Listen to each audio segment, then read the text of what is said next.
Magandang gabi po sa lahat po ng mga nandyan, mga kapwa ko po Kristiyano, at sa lahat po ng mga nakikinig, mga kapwa natin tao na patuloy pong sumusubaybay sa programa pong mga tinig sa ilang.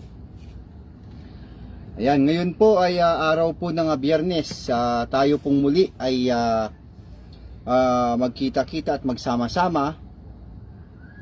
Magbalitaan ho tayo ng mga magagandang balita po na nakasulat po sa Biblia. Ayan. At syempre, ang programa pong mga tinig sa ilang, ito po ay mahigit na po 4 na taon na nagpi-Facebook Live at tayo po ay nagbabalita ng mga magagandang balita po na nakasulat sa Biblia. Yan, unti-unti po tayo, nag-aantay lang tayo ng ating mga kapwa Kristiyano. Okay, tinitesting natin kung yung ating microphone ay magiging maayos bago tayo ayan. Okay, sige, okay na ito. Ang programa pong mga tinig sa ilang, biblical na, historical pa, scientific na, may kasama pang timeline or good arrangement. Ayan, nung kasama po natin si Brother Bert. Tayo po ay hindi ho tayo nagtatayo ng relihiyon o nagpapatawag na pastor, dahil sa ating panahon tayo po ay naniniwala na hindi naman natin kailangan ng relihiyon na itinayo ng tao. Dahil meron na pong iglesia o relihiyon na naka-establish na noong pamang panahon ni Jesus Christ at ng mga apostol. Yan po yung mga Kristiyano sa panahon po ng pangangaral ni Jesus Christ at nang maturuan po niya ang mga apostol, ay sila po ang nagpakalat ng Kristyanismo dito po sa sanlibutan, partikular dyan sa Judea, hanggang Samaria, buong Israel, hanggang sila po ay nakalabas na ng Israel at nakarating po sa Antioquia. Ayan, marami po ang mga nakasulat sa Biblia na dapat nating tignan, dapat nating pag-aralan. Ganun pa man, sinasabi ho natin na tayo po ay mag-focus na doon na po sa aklat po ng Apokalipsis. Kasi yung lahat po ng aklat na naganap sa panahon po ng mga propeta, ng mga apostol, ay natapos na. So kumukuha na lang tayo ng guide. May sinabi po kasi si Apostol Pablo dito po sa isang talata po ng Hebreo. Ayan, basahin po natin sa 6 ng Hebreo. Simulan po natin sa 1 hanggang 3 po. Ito po ang ating mababasa. Kaya't tayo'y tumigil na ng pagsasalita ng mga unang simulain ng aral ni Kristo. Ayan, pinapastop na po Ibig sabihin,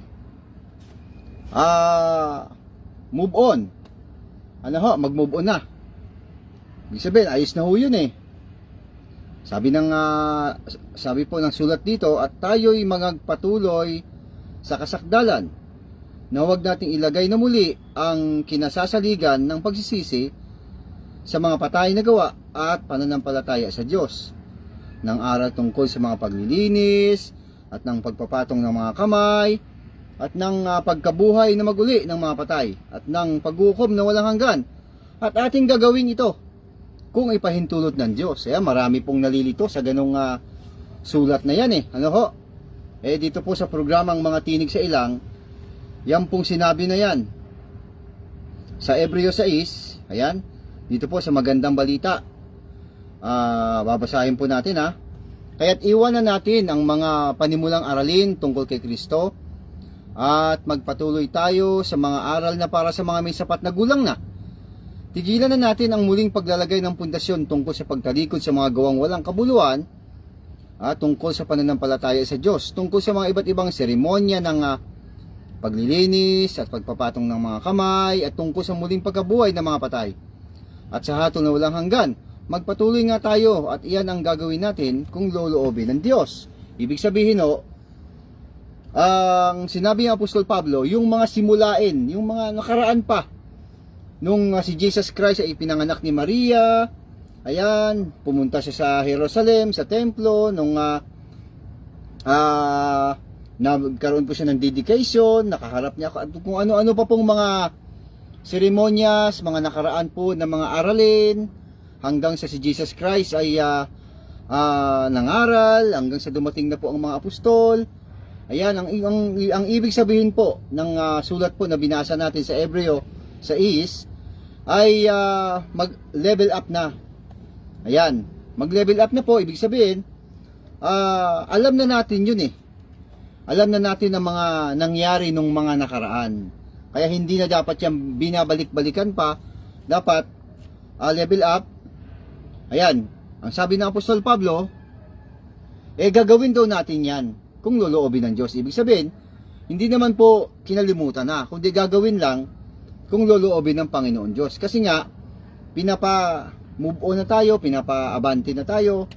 Kaya ho natin sinasabi na mag-focus tayo sa Apokalipsis. Kasi, ang aklat po ng Apokalipsis ay yan po ay hindi pa po nagaganap. Ayan, magmula po sa 4 ng Apokalipsis hanggang 22. Yan po ay yan po ay hula. Yan na meron na tayong idea kung kung ano ang mangyayari. Meron na tayong idea na maiintindihan natin yung nakasulat doon. At ano pa po ang dapat mangyari. Ayan, kaya doon tayo mag-focus. Ayan, kaya lagi nating binabanggit dito mga kapatid at mga kapwa Kristiyano ang tungkol po sa 7 iglesia. Dahil yun talaga ang 7 iglesia, yun na po yung dapat nating bigyan ng pansin. Partikular po yung mga sulat ng Panginoon tungkol sa 7 iglesia na yan. Ayan, andyan po yung mga history, kumbaga na itotal na yan eh. Sa iglesia po sa Efeso, ayan, panahon po yan ng mga apostol. Dapat, kung ano po ang laman noong nakasulat po sa Efeso, basahin nga ho natin. Lagi ho natin sinasabi na dapat mag-focus tayo sa Apokalipsis kasi ito na nga yun eh. Ayan, ito po ang sinasabi ng iglesia po sa Efeso. Ito po ay panahon ng mga apostol. Tingnan nyo po ang sulat intindihin po natin mabuti. Babasahin ko po sa 2, chapter 2, verse 1 to 6. Ito po ang ating mababasa. Ito po ay panahon ng mga apostol.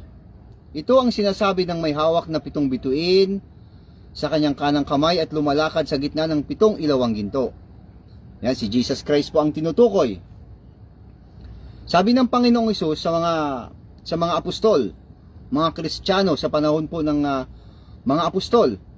Sabi po niya, alam ko ang mga ginagawa mo. Ang iyong mga pagpapagal, ayan, pagpapagal daw po. At matyagang pagtitiis. Alam kong hindi mo kinukonsinte ang masasamang tao. Sinubok mo ang mga nagsasabing sila'y apostol at napatunayan mong sila'y huwad. Ayan, dami kasi mga apostol noon na nagpapanggap na sila'y mga apostol eh. Kasi kumbaga trending na po ang mga Kristiyano, dumadami na po sila eh. At napatunayan mong sila'y huwad, alam ko ring matyaga ka, nagtiis ng maraming hirap, alang-alang sa akin at hindi ka sumuko. Ayan. Subalit may isang bagay na ayaw ko sa iyo. Iniwan mo na ang pag-ibig mo noong una. Alalahanin mo ang mga dati mong kalagayan. Ayan. Pagsisihan mo talikuran ang iyong mga samang gawa at gawin mong muli ang mga ginagawa mo nung una. Kapag hindi ka nagsisi, pupunta ako diyan at aalisin ko sa kinalalagyan ng iyong ilawan. Ngunit ito naman ang napupuri ko sa iyo. Kinapupuutan mo rin tulad ko ang mga ginagawa ng mga Nicolaita. Yan. Nandiyan po si Brother Manolito Fajardo. Yan, kapwa ho natin yan Kristiyano. At syempre, sa lahat po ng kanyang mga mahal sa buhay, yan, kapwa nating Kristiyano at Kristiyana. Yan. Ang ating pong pag-aaralan mamaya, yung the identity. Yan, ang mga identity po ni Cain, kung sino ba talaga siya, kung anak ba talaga siya ni Adan. Okay. Yan po yung ating ibabalita mamaya. O ngayon, ito po sa ating binasa, sa iglesia po sa mga Epeso, ito po ay panahon ng mga apostol. Ayan.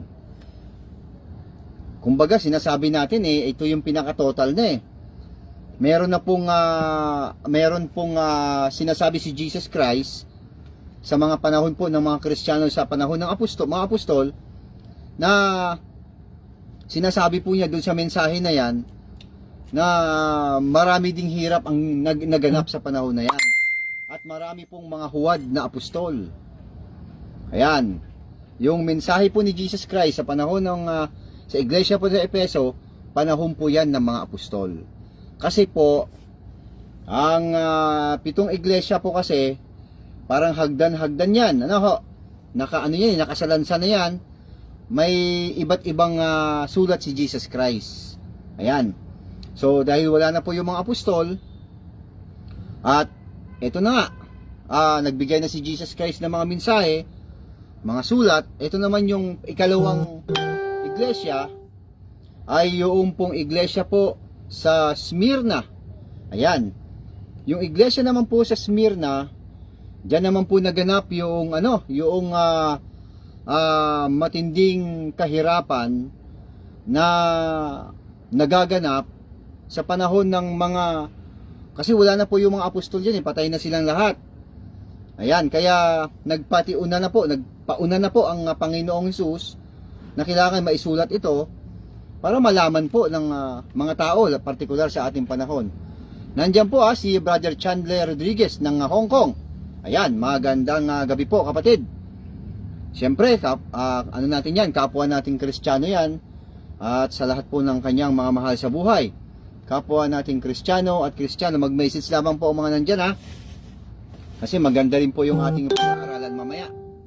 Ayan, ang panahon po ng iglesia po sa Smyrna, yun po yung yan po yung panahon na marami na po ang mga Kristiyano, kalat na, dahil panahon niya ng Roman Empire,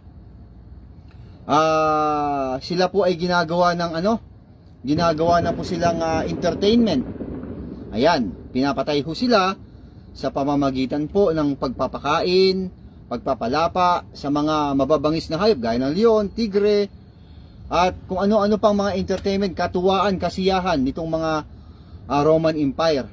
Ayan, kung ano man po ang laman ng sinasabi ni Jesus Christ, babasahin din natin. Sabi niya rito, sa iglesia sa Smyrna, ito ang sinasabi sa iyo ng simula at wakas. Iba naman po ang pangalan ni Jesus Christ dito Siya naman si simula at wakas. Kanina po ang pangalan niya rito ay siya po yung may hawak na 7 bituin. Ayan. Na lumalakad po sa 7 ilawan.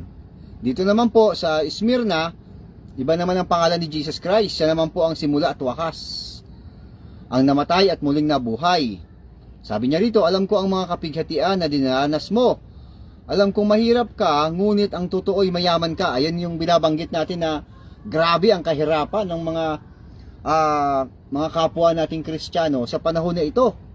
Yan, kaya binabanggit ni Jesus Christ na kahirapan na inaabot niya, mga kapighatian. Sabi niya, alam ko rin mahirap ka, ngunit ang totoo'y mayaman ka. Ina-acknowledge po ni Jesus Christ na yung mga ikalawang iglesia pala ay mayayaman. Sabi niya mayaman Nalalaman ko rin ang mga paninirang puri sa iyo ng mga nagpapanggap ng mga Hudyo, ngunit ang totoo sila yung mga kampo ni Satanas. Ito pa isa Ito po yung history ng mga unang Kristiyano sa iglesia po sa Smyrna. Sila po ay merong paninirang puri, ano po, sinisiraan puri sila. At ang paninirang puri po na sinasabi sa kanila nitong mga nagpapanggap na mga Hudyo, sila daw po ay mga kanibal. Ayan. Yan po yung laman ng sinasabi ni Jesus Christ na paninirang puri. Kasi sila ay tapat kay Jesus Christ. Kinakain daw po nila ang laman ni Jesus Christ. Iniinom daw po ang dugo. Kaya itong mga nagpapanggap na Hudyo sa panahon na yan ay sila po ay napagkamalang mga kanibal. Ayan. Pinapakain sila sa sa mga mababangis na hayop. Sabi niya rito, ayan, tawag ng Panginoon Diyos, ni Jesus Christ sa mga taong gano'n, kampo ni Satanas. Grabe mga kampo ni Satanas. Tuloy sa pagbabasa, sa 10. Huwag kang matakot sa mga pag-uusig na malapit mo nang daranasin. Makinig ka. Ipabibilanggo ng dyablo ang ilan sa inyo bilang pagsubok. Magdurusa kayo sa loob ng 10 araw.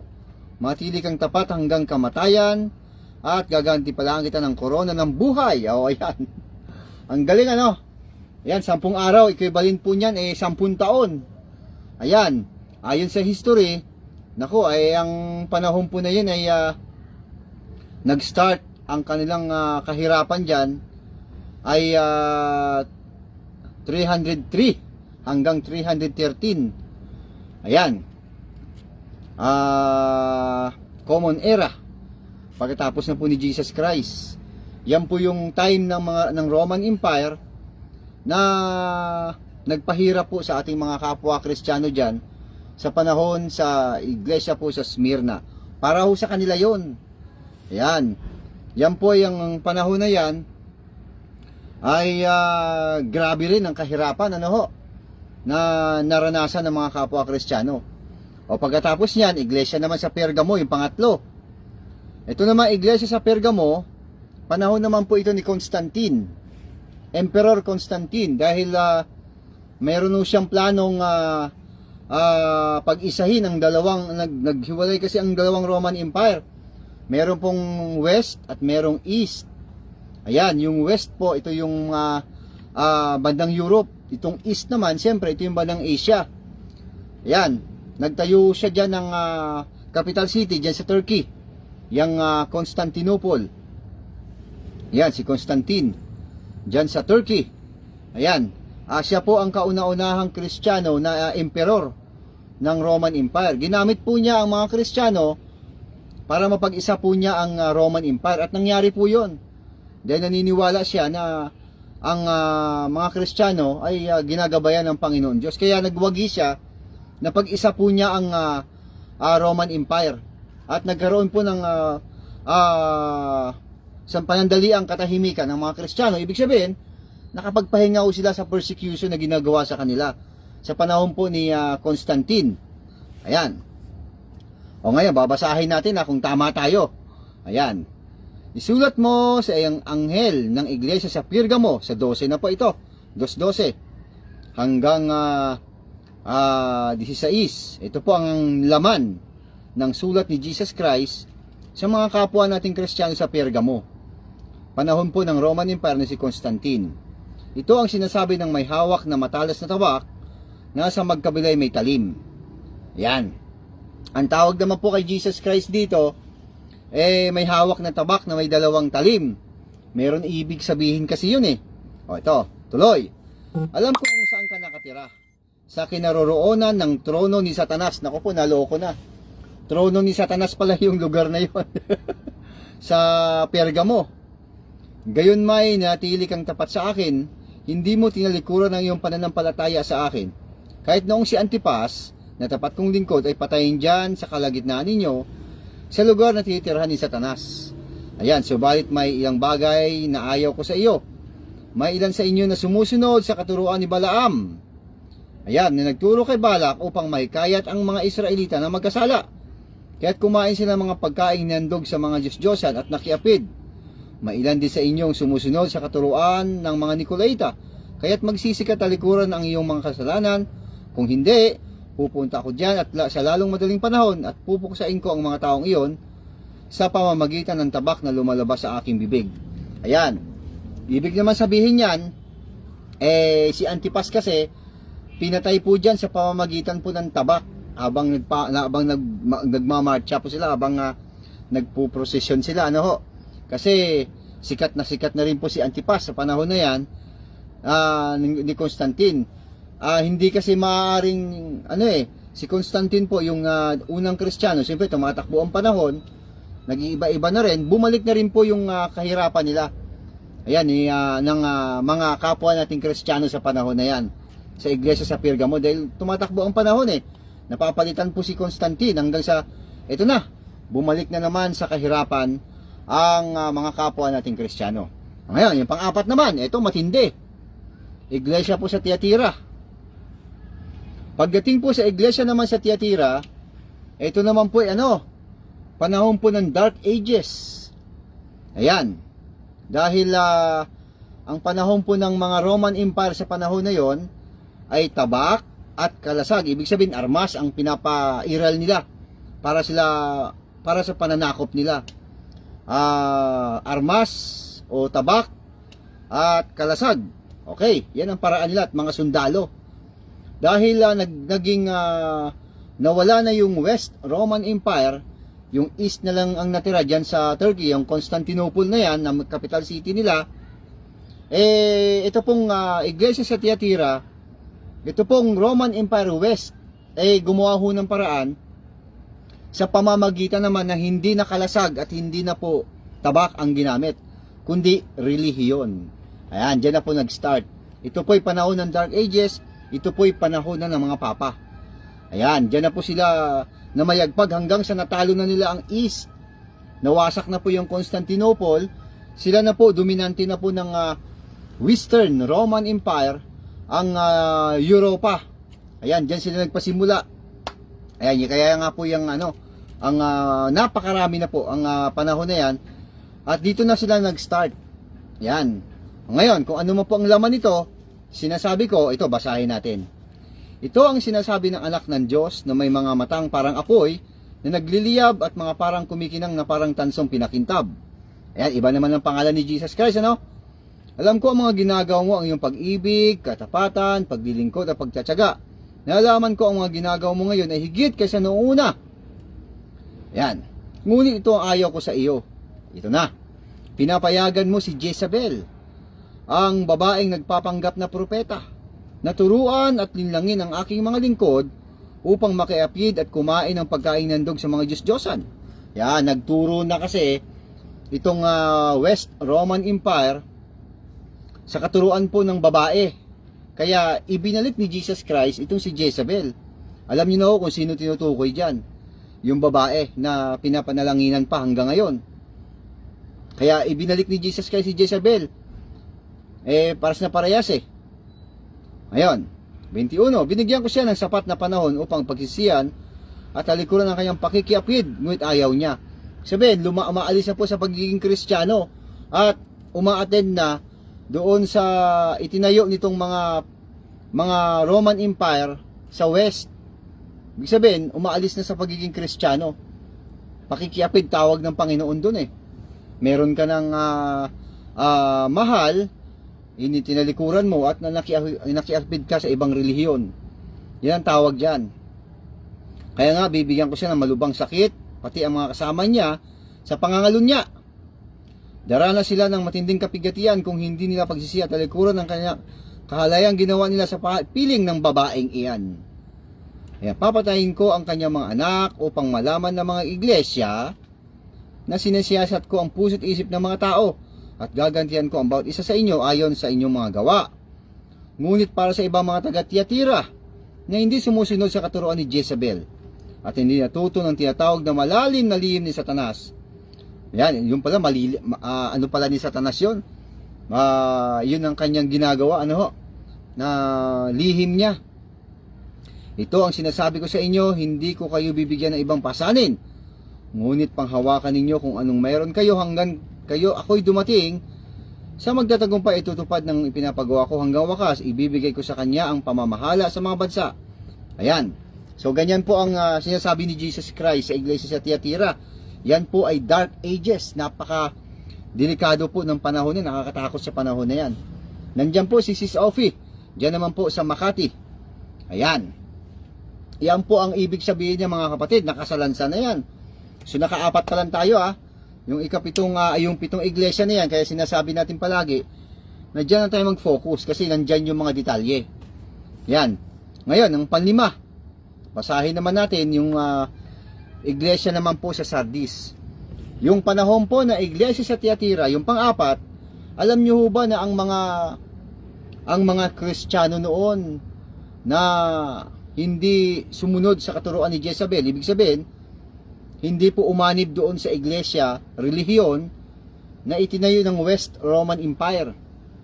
Hindi sila nakiapi doon, hindi sila sumama, kundi nanatili silang Kristiyano, sila naman po ang mga pinapatay. Ayan, kaya nakakatakot ang panahon na yan. Kaya ang iglesia po noon, yung church, yung mga Kristiyano sa panahon na yan, wala na, nagtaguan na. Ibig sabihin, tumba ang Kristiyano. Ibig sabihin, yung itinayo ng mga apostol na ikinalat nilang mga Kristyanismo na nagpalaganap na dahil sakop ng Roman Empire na West, ay wala na. Kumbaga sa laglag na. Wala na po ang mga Kristyanismo. Tumba na. Wala na. Okay.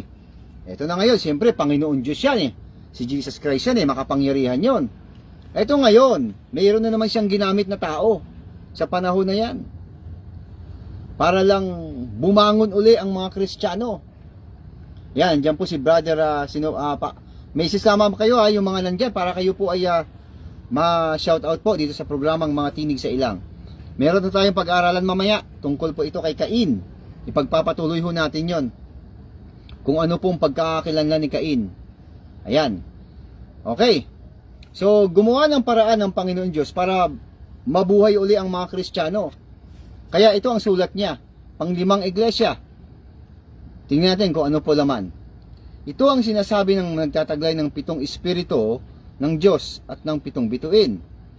Alam ko ang ginagawa mo, ang alam ng marami, ikaw ay buhay. Ngunit ang totoo, ikaw ay patay. Ayun ang sinasabi natin. Kaya hindi tayo maaari magkamali. Ayan. Wala na, patay na Wala na, laglag na po yung mga Kristiyano. Hindi na po pwedeng lumabas kasi pinapatay Nagtatago sila. Kasi nga po, may relihiyon na mas malakas. Sa panahon na yan, ang relihiyon po nitong mga Western Roman Empire na itinayo, hindi na po kalasag at tabak ang ginagamit kundi relihiyon. Kaya dominante na po nila Kaya ayun, talagang nakakatakot yung panahon na yan, kaya nagtatago sila. Patay na ang Kristiyano, wala na. Okay. Kaya ito ang sinabi ni Jesus Christ. Sabi niya, ang ikaw ay buhay, ang alam ng marami daw, ikaw ay buhay.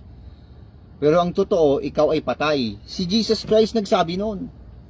Yan, dyan po si Brother Oscar Vargas. Magandang gabi po sa lahat ng mga Kristiyano nanonood at nakikinig. Yan, mga kapwa ho natin yung Kristiyano At sa lahat po ng kanyang mahal sa buhay, kapwa nating Kristiyano at Kristiyana.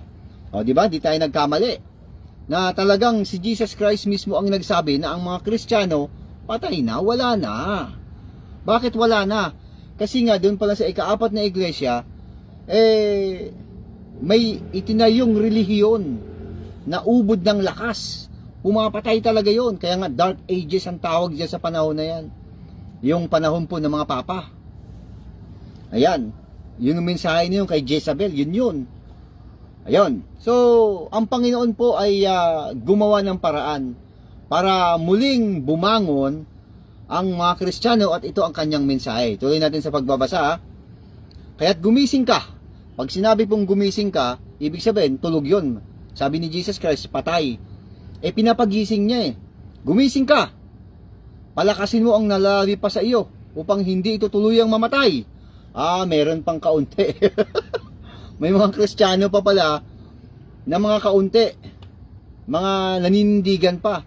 Pinapagising po ni Jesus Christ. Gising, gising, gising. palakasin mo ang nalalabi pa sa iyo upang hindi ito tuluyang mamatay. Sapagkat nakita kong hindi ganap sa paningin ng aking Diyos ang mga nagawa mo. Kasi takot na takot sila. Grabe kasi ang hirap na inabot itong mga kapwa nating Kristiyano sa panahon po ng Dark Ages. Okay, tuloy. Kaya nga, alalahanin mo ang mga bagay na iyong tinanggap at narinig. Yung mga nakaraang mga narinig at tinanggap, dapat laban lang. Ayan. Ano ba yung sinasabi? Di baling mamatay, basta't Kristiyano. Pagsisiyan mo talikuran ng iyong kasamaan, kung hindi ka gigising, pupunta ako dyan na gaya ng isang magnanakaw at hindi mo malalaman ang oras ng aking pagdating. Ngunit may ilan sa inyo dyan sa Sardis na natiling walang dungis ang kanilang damit. Kaya't kasama ko silang maglalakad at nakasuot ng puting damit sapagkat sila'y karapat-dapat. Ayan. Yan po yung message ni Jesus Christ. Yun lang po, ganun lang kadali. Gising! Yan, kasi patay na tulog, sabi ng Panginoong Hesus. Gising, gising ang mga kapwa nating Kristiyano sa panahon na yan. Kaya may ginamit talaga siyang tao sa panahon na yan. Alam niyo po kung sino yon? Si John Wycliffe, yung binabasa natin Biblia. Siya po isang pari sa Inglaterra. Siya po ang ginamit ng Panginoon Diyos para lang maitransfer sa wikang English ang mga nakasalin sa Aramaic, Hebreo, Grego at saka Latin at saka English. Yan yung kay John Wycliffe. Yan po yung sinasabi natin na panlima para mabasa ng lahat. Kaya si John Wycliffe po talagang pinahirapan din ng mga kapwa niya pari sa panahon na yan. Basahin nyo na lang po yung history ni John Wycliffe. Yan, hindi ho niya natapos yun pero tinuloy po ng iba. Yan, kaya kumalat po ang kanyang sulat para mabasa naman ng tao. Ayan, yun yung sinasabi ni Jesus Christ, na palakasin mo ang nalalabay pa sa iyo para huwag itong tuluyang mamatay. Ayan, si John Wycliffe, siya po yun. Tawag sa kanya Father of Reformation. Yan, siya po yung Father of Reformation. Siya ay nag-protest. Kaya tawag yung Protestant. Nag-protest yan na dapat ang Biblia mabasa ng lahat. Hindi lang yung Western Roman Empire lang ang nasusunod. Ayan. Nandyan din po ang aking mahal na anak, si Bibialin. Nandyan din si Kadios, mga kapwa natin niyang Kristiyano. At sa lahat po ng kanilang mahal sa buhay, si Kadios. Ayan. Okay, yan po ang ibig sabihin dyan mga kapatid Makita nyo, hindi tayo maaaring magkamali kasi nakasalansa na yan nakahilera na yan Yan yung panlima yung Sardis, sabi ng Panginoong Hesus, gising, gising. Yan, palakasin mo pa ang natitiran ang nalalabi pa sa iyong lakas para huwag itong tuluyang mamatay. So kumalat na yung sinulat ni John Wycliffe na Biblia sa wikang English dahil pinoprotest talaga niya na kinakailangan mabasa ang salita ng Panginoon Diyos, ang Biblia, sa pamamagitan ng English. Kaya kumalat. Kaya ayun, talagang nagawa ng paraan yun. Kaya protest. Father of Reformation, si John Wycliffe. Kaya pinarusahan din siya. Yan po yung sinasabi ni Jesus Christ na gising, gising. Ang tanong, gumising kaya? Mga kapatid at mga kapwa Kristiyano, tingnan natin ang kasunod na iglesia. Nandito yung kasunod niyan. Sabi ko nga po sa inyo, sa ating ibinabalita, salasalansan na po ito. Parang hagdanan. May baitang-baitang na. Ayan, ang tanong natin, ito ba gumising nga? Ayan, sabi po ni Brother Oscar, ito ang tama bro, hindi maluho ang lugar. Pero tunay ang aral. Mas mahalaga maipangaral ang salita ng Diyos, ganyan ang mga gawa ng mga apostol. Kubul-kubul lang, kahit saan-saan lang. Hindi ho natin, at mo, pinapawisan ako, ang init Ayos lang yon. May tubig naman Yan. Ganyan po ibig sabihin mga kapatid at mga kapwa Kristiyano Ayan. Tingnan natin kung gumising ang pinapagising ni Jesus Christ ng mga kapwa nating Kristiyano sa panahon na yon, kasi ang hirap din ang inaabot nila Nagtatago sila eh. Dahil pinapatay talaga eh. Gumising. Kaya nga, gumamit ang Panginoon Diyos ng tao para lang mabuhay uli, gumising uli itong mga kapwa nating Christian sa panahon na yan. Kasi tumba na eh, patay na eh. Wala na eh. Ito na. Basahin natin ang pang-anim na iglesia. Tingnan natin kung ano po ang mensahe. Iglesia po sa Philadelphia. Ito, basahin natin kung ano nangyari doon sa pinapagawa ni Jesus Christ. Sabi dito, isulat mo sa anghel ng iglesia sa Philadelphia. Ito ang sinasabi ng banal at mapagkakatiwalaan, ang may hawak ng susi ni David. Ayan, ito naman ang pangalan ni Jesus Christ. Iba-iba ang pangalan eh. Ang galing talaga ng Panginoong Hesus, ano? The best talaga eh. Ayan. Kaya ako namamangha eh. Sabi niya, iba naman ang pangalan niya rito, ano? Sinasabi ng banal at mapagkakatiwalaan, ang may hawak ng susi ni David. Iba naman, ano? Banal at mapagkakatiwalaan. Kasi, pag binaliktad mo yan, hindi mapagkakatiwalaan. Ayan ho. Tapos, may hawak daw siya ng susi ni David. Ano kaya ibig sabihin nun, ano?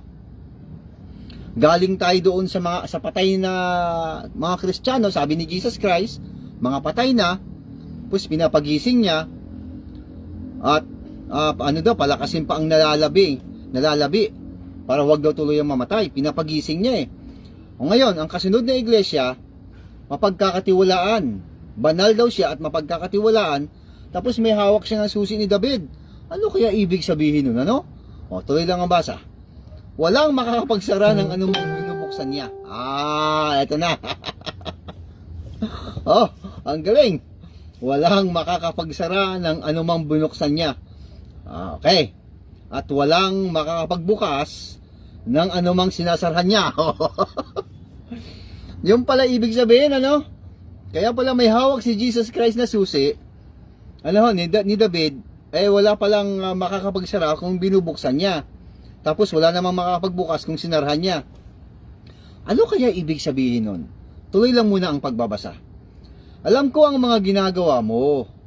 Alam kong kaunti lamang ang iyong kakayahan. Eto na. Ngunit sinunod mo ang aking salita. Eto na uli. At naging tapat ka sa akin. Kaya't binuksan ko para sa iyo ang isang pinto na hindi maisasara nino man. Ibig sabihin, gumising nga. Ayan. Galing, hallelujah. Gising. Gumising nga ang mga Kristiyano. Yung patay na Kristiyano, sa panahon na yon na pinapagising ni Jesus Christ, gumising na nga. Ibig sabihin, success po ang ginawa ni John Wycliffe, ang pagpapakalat niya ng Biblia sa salin na English. Tingnan niyo po sa history po ng Biblia, kahit sa YouTube maghanap po kayo doon. Talagang ang dami-dami na pong salin sa English eh. Ayan, ang pinanggalingan po galing kay John Wycliffe. Okay. Meron palang hawak na susi si Jesus Christ. Pwede palang, ang sabi niya, hindi daw pwedeng, ang binuksan niya, hindi pwede sarhan. Ang sinarhan niya, hindi pwede buksan, kasi siya lang ang may susi. Wala po dito bank account at GCash number. Walang ganun, Brother Chandler. Walang ganun eh. Baka mamaya magaya tayo sa iba. Ayoko. Ayan, magtitiis na lang tayo, kagaya po nitong mga kapwa nating Kristiyano na grabe din ang pagtitiis na inaabot, pero andyan si Jesus Christ. Ito na ngayon. Ayan, may hawak siyang susi. Hindi daw pwedeng isara ang binuksan niya. Hindi daw pwedeng buksan naman ang isinara niya. Tuloy muna tayo sa pagbabasa para matapos ang buong senaryo po nito. Okay. Kaya't binuksan ko para sa iyo ang isang pinto na hindi maisasara nino man. Tingnan mo.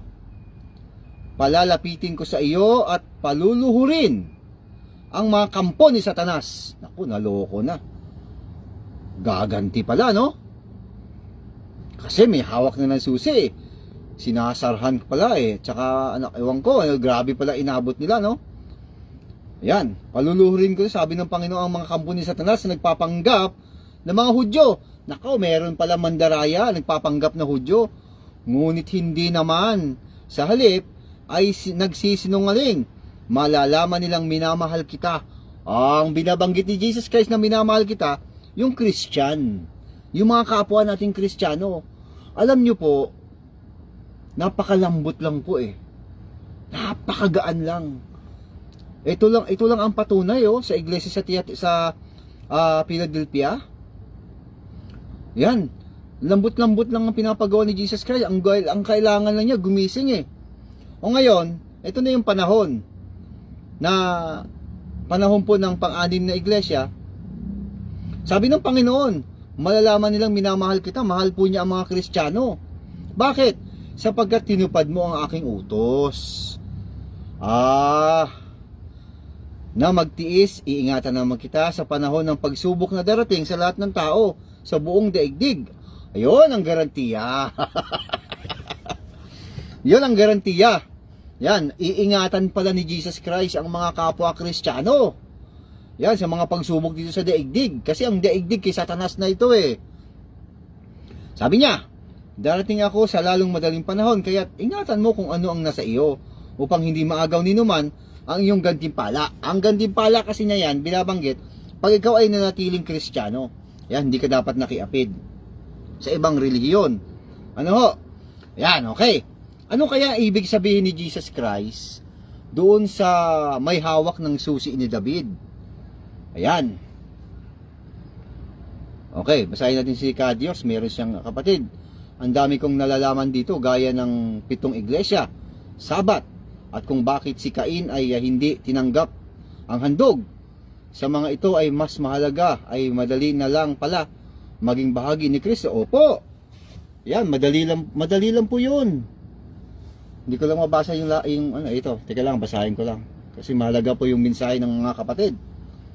Madali lang pala ang maging bahagi ni Kristo ay nang walang paghihirap ng mga utos na gaya ng mga pahirapang patakaran ng mga gawang taong reliyon. Oo, tama ho kayo doon. Napakadali lang. Ayun ang inuutos ng ating mahal na Panginoon. Dapat daw, gising! Gising! Gumising lang, ibig sabihin, manindigan bilang isang Kristiyano. Ibig sabihin nun, alalahanin si Jesus Christ. Pag sinabing Kristiyano, tagasunod ni Kristo. Pag sinabing tagasunod ni Kristo, tagasunod siyempre ng kanyang mga utos. Yan, ganyan po ibig sabihin dyan. O ngayon, yan na po yung senaryo na susi na David, pag bibuksan daw niya, walang pwede makapagsara niyan. Yung sinarhan daw niya, walang pwede makapagbukas niyan. Kasi si Jesus Christ ang may hawak ng susi ni David. Mapagkakatiwalaan at banal. Ano ibig sabihin nun? Ganito kasi yon.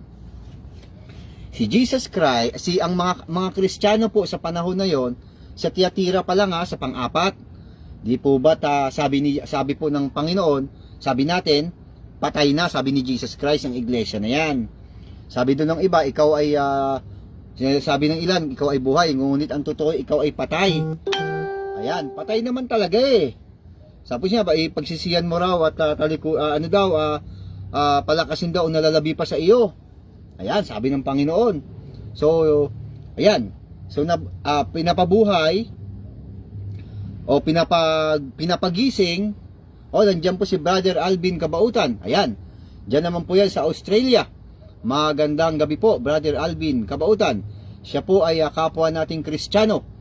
At sa lahat po ng kanyang mga mahal sa buhay, kapwa nating Kristiyano at Kristiyana. Ayan, welcome po, Brother Alvin Kabautan, diyan po sa Australia. Ayan, ang ibig sabihin po ng mga 7 iglesia na yan, na nakasalansan na yan hagdan na yan Okay, may hawak ng susi ni David na hindi pwedeng isara. Sino man ang buksan ni Jesus Christ, walang pwedeng makapagsara. Ang isinara ni Jesus Christ, walang pwedeng makapagbukas. Kasi ganito yon. Ito na nga, na pinapagising niya. Ilan-ilan na lang po ang mga Kristiyano sa panahon na yan. Mangilan-gilan na lang sila. Bakit? Kasi ganito ang nangyari. Sa panahon kasi na yan, marami po mga sinagoga, mga chapel sa Turkey. Ang order sa kanila na tuwing mayroong pagkakatipon, dapat punta kayo sa inyong mga sinagoga. Yan ang order ng Roman Empire. Pag nakita kayong gagala-gala dyan, under interrogation, bakit hindi kayo pupunta sa inyong mga sinagoga? Kasi ang 7 iglesia, tandaan ho natin, lahat ho yan nasa Turkey. Bakit nasa Turkey silang lahat? Kasi nga po, yan lang po yung lugar kung saan sila pwedeng magtakbuhan. Bakit? Kasi wanted sila sa Roman Empire. Tandaan natin, 2 po ang Roman Empire. Kaya takbuhan nila sa Turkey kasi East yan hindi yan West. East Roman Empire. Iba naman po yung West Roman Empire. Naging 2 na sila Kaya hindi sila pwedeng galawin dyan. Basta huwag lang nilang pakikialaman ang pananampalataya naman nitong East Roman Empire. Kaya dyan sila nagtakbuhan. Dyan din ikinulong si Juan. Yan, ang minamahal na alagad ni Jesus Christ sa isla ng Patmos sa Turkey. Okay? Ngayon, kung mapapansin natin, yung binasa natin ng mga nagpapanggap na mga Hudyo, alam nyo ba na sila na rin po ang nagsisiraan? Pagka pumupunta ho sila sa kanilang mga sinagoga para sumamba, para sumamba bilang isang Kristiyano, nako, ang ginagawa ho sa kanila, sinasaraduan sila ng pinto. Hindi sila pinapapasok. Yan ang problema ngayon sa kanila doon. Kaya sinabi ni Jesus Christ, ang may hawak ng susi ni David. Sabi ko sa inyo kahit gito lang tayo, hindi basta-basta ang tinatalakay dito. Sabi ni Buddy Oscar, na pag-aralan na po natin, Bro Vincent, na wala si Jesus Christ sa templo at inaboy ang mga mamalit ng pera, yan, at magtitinda ng mga kalapati, yan, hawig sa paraan ng handog ni Cain, kaya di tatanggapin. Ayan, opo, magandang. Andyan din po si Brother Balong Kalamaan, si Brother Reds Prudente, mga kapwa ho natin yan Kristiyano, at sa lahat po ng kanilang mahal sa buhay, kapwa natin Kristiyano at Kristiyana. Si Brother Balong Kalamaan po ay nasa Makati ho yan. Ayan, tagig na ngayon. Okay. Yun nga po yung problema. Ang rules kasi ng Roman Empire dyan sa Turkey, sa East Roman Empire, pag panahon po ng pagkakatipon ng mga Hudaismo po yun, mga sinagoga. Pero pag napasukan mo sila ng Kristyanismo, na-overcome sila. Kaya nagagalit sila Yun din naman po yung yung panahon ni Jesus Christ sa Galilea po siya, nagbasa ho siya ng aklat ni Isaias. Ayan. Sinagoga po ng Hudaismo, pero ang inaaral niya, Kristyanismo. Ayan. Ganoon din po, na-overcome ng mga Kristyanismo ang Hudaismo. Kaya ayun, sinasaraduan sila ng pinto. O ngayon, hindi sila makapasok. Siyempre, sarado O ngayon, pag nakita naman sila ngayon ng gobyerno ng Roman Empire, yari naman sila. Ayan, kaya under interrogation sila. Ganun po katindi ang inaabot po ng mga kapwa Kristiyano. Kaya yun po ang dahilan bakit may sinabi si Jesus Christ na may hawak ng susi ni David. Ang mga kapwa nating Kristiyano sinasaraduhan. Ayan, kaya yun sinabi ni Jesus Christ, ako ang may hawak ng susi ni David. Walang maaaring magbukas ng sinarhan ko at walang maaaring magbukas. Ayan, o kaya magsara ng binuksan ko. Ayan, yan po yung ibig sabihin nun. Ayan, kaya unti-unti na pong dumadami ang mga kapwa nating Kristiyano. Ibig sabihin, nabuhay na nga. Buhay na. Gumising na ang mga kapwa nating Kristiyano at dumadami na ng dumadami. Ayan. Tumatakbo na po ang panahon. Pumasok naman po ngayon itong ikapitong iglesia. Iglesia po sa Laodicea. Ayan, balik na muna tayo sa iglesia sa Philadelphia. Ang iglesia sa Philadelphia po, perfect church. Yan, perfect church po ang tawag siya sa kanya. Kasi talagang bakbakan niya. Basahin nga natin kung ano po yung nilalaman nito. Ayan, hindi pa natin nababasa eh. Hindi pa natin natapos, ano? Sabi dito, ang magtatagumpay ay gagawin kong isang haligi sa templo ng aking Diyos. At hindi na siya lalabas doon. Ayan. Isusulat ko sa kanya ang pangalan ng aking Diyos at ang pangalan ng kanyang lungsod. Ito ang bagong Jerusalem na bumaba mula sa langit. Ayan. Pumasok naman ngayon, nung dumami na po ang mga Kristiyano, pumasok naman ngayon ang iglesia sa Laodicea, yung pampito. Ayan. Dito tayo ngayon kabahagi. Ang itong ating time na ito, itong ating panahon na ito, 2024 ng April 26, dito tayo kabahagi. Ayan, marami na po ang Kristiyano. Ngayon, ano kaya ang sinasabi dito sa iglesia sa Laodicea? Basahin natin. Ang mensaheng ito, tumatagos po hanggang panahon natin.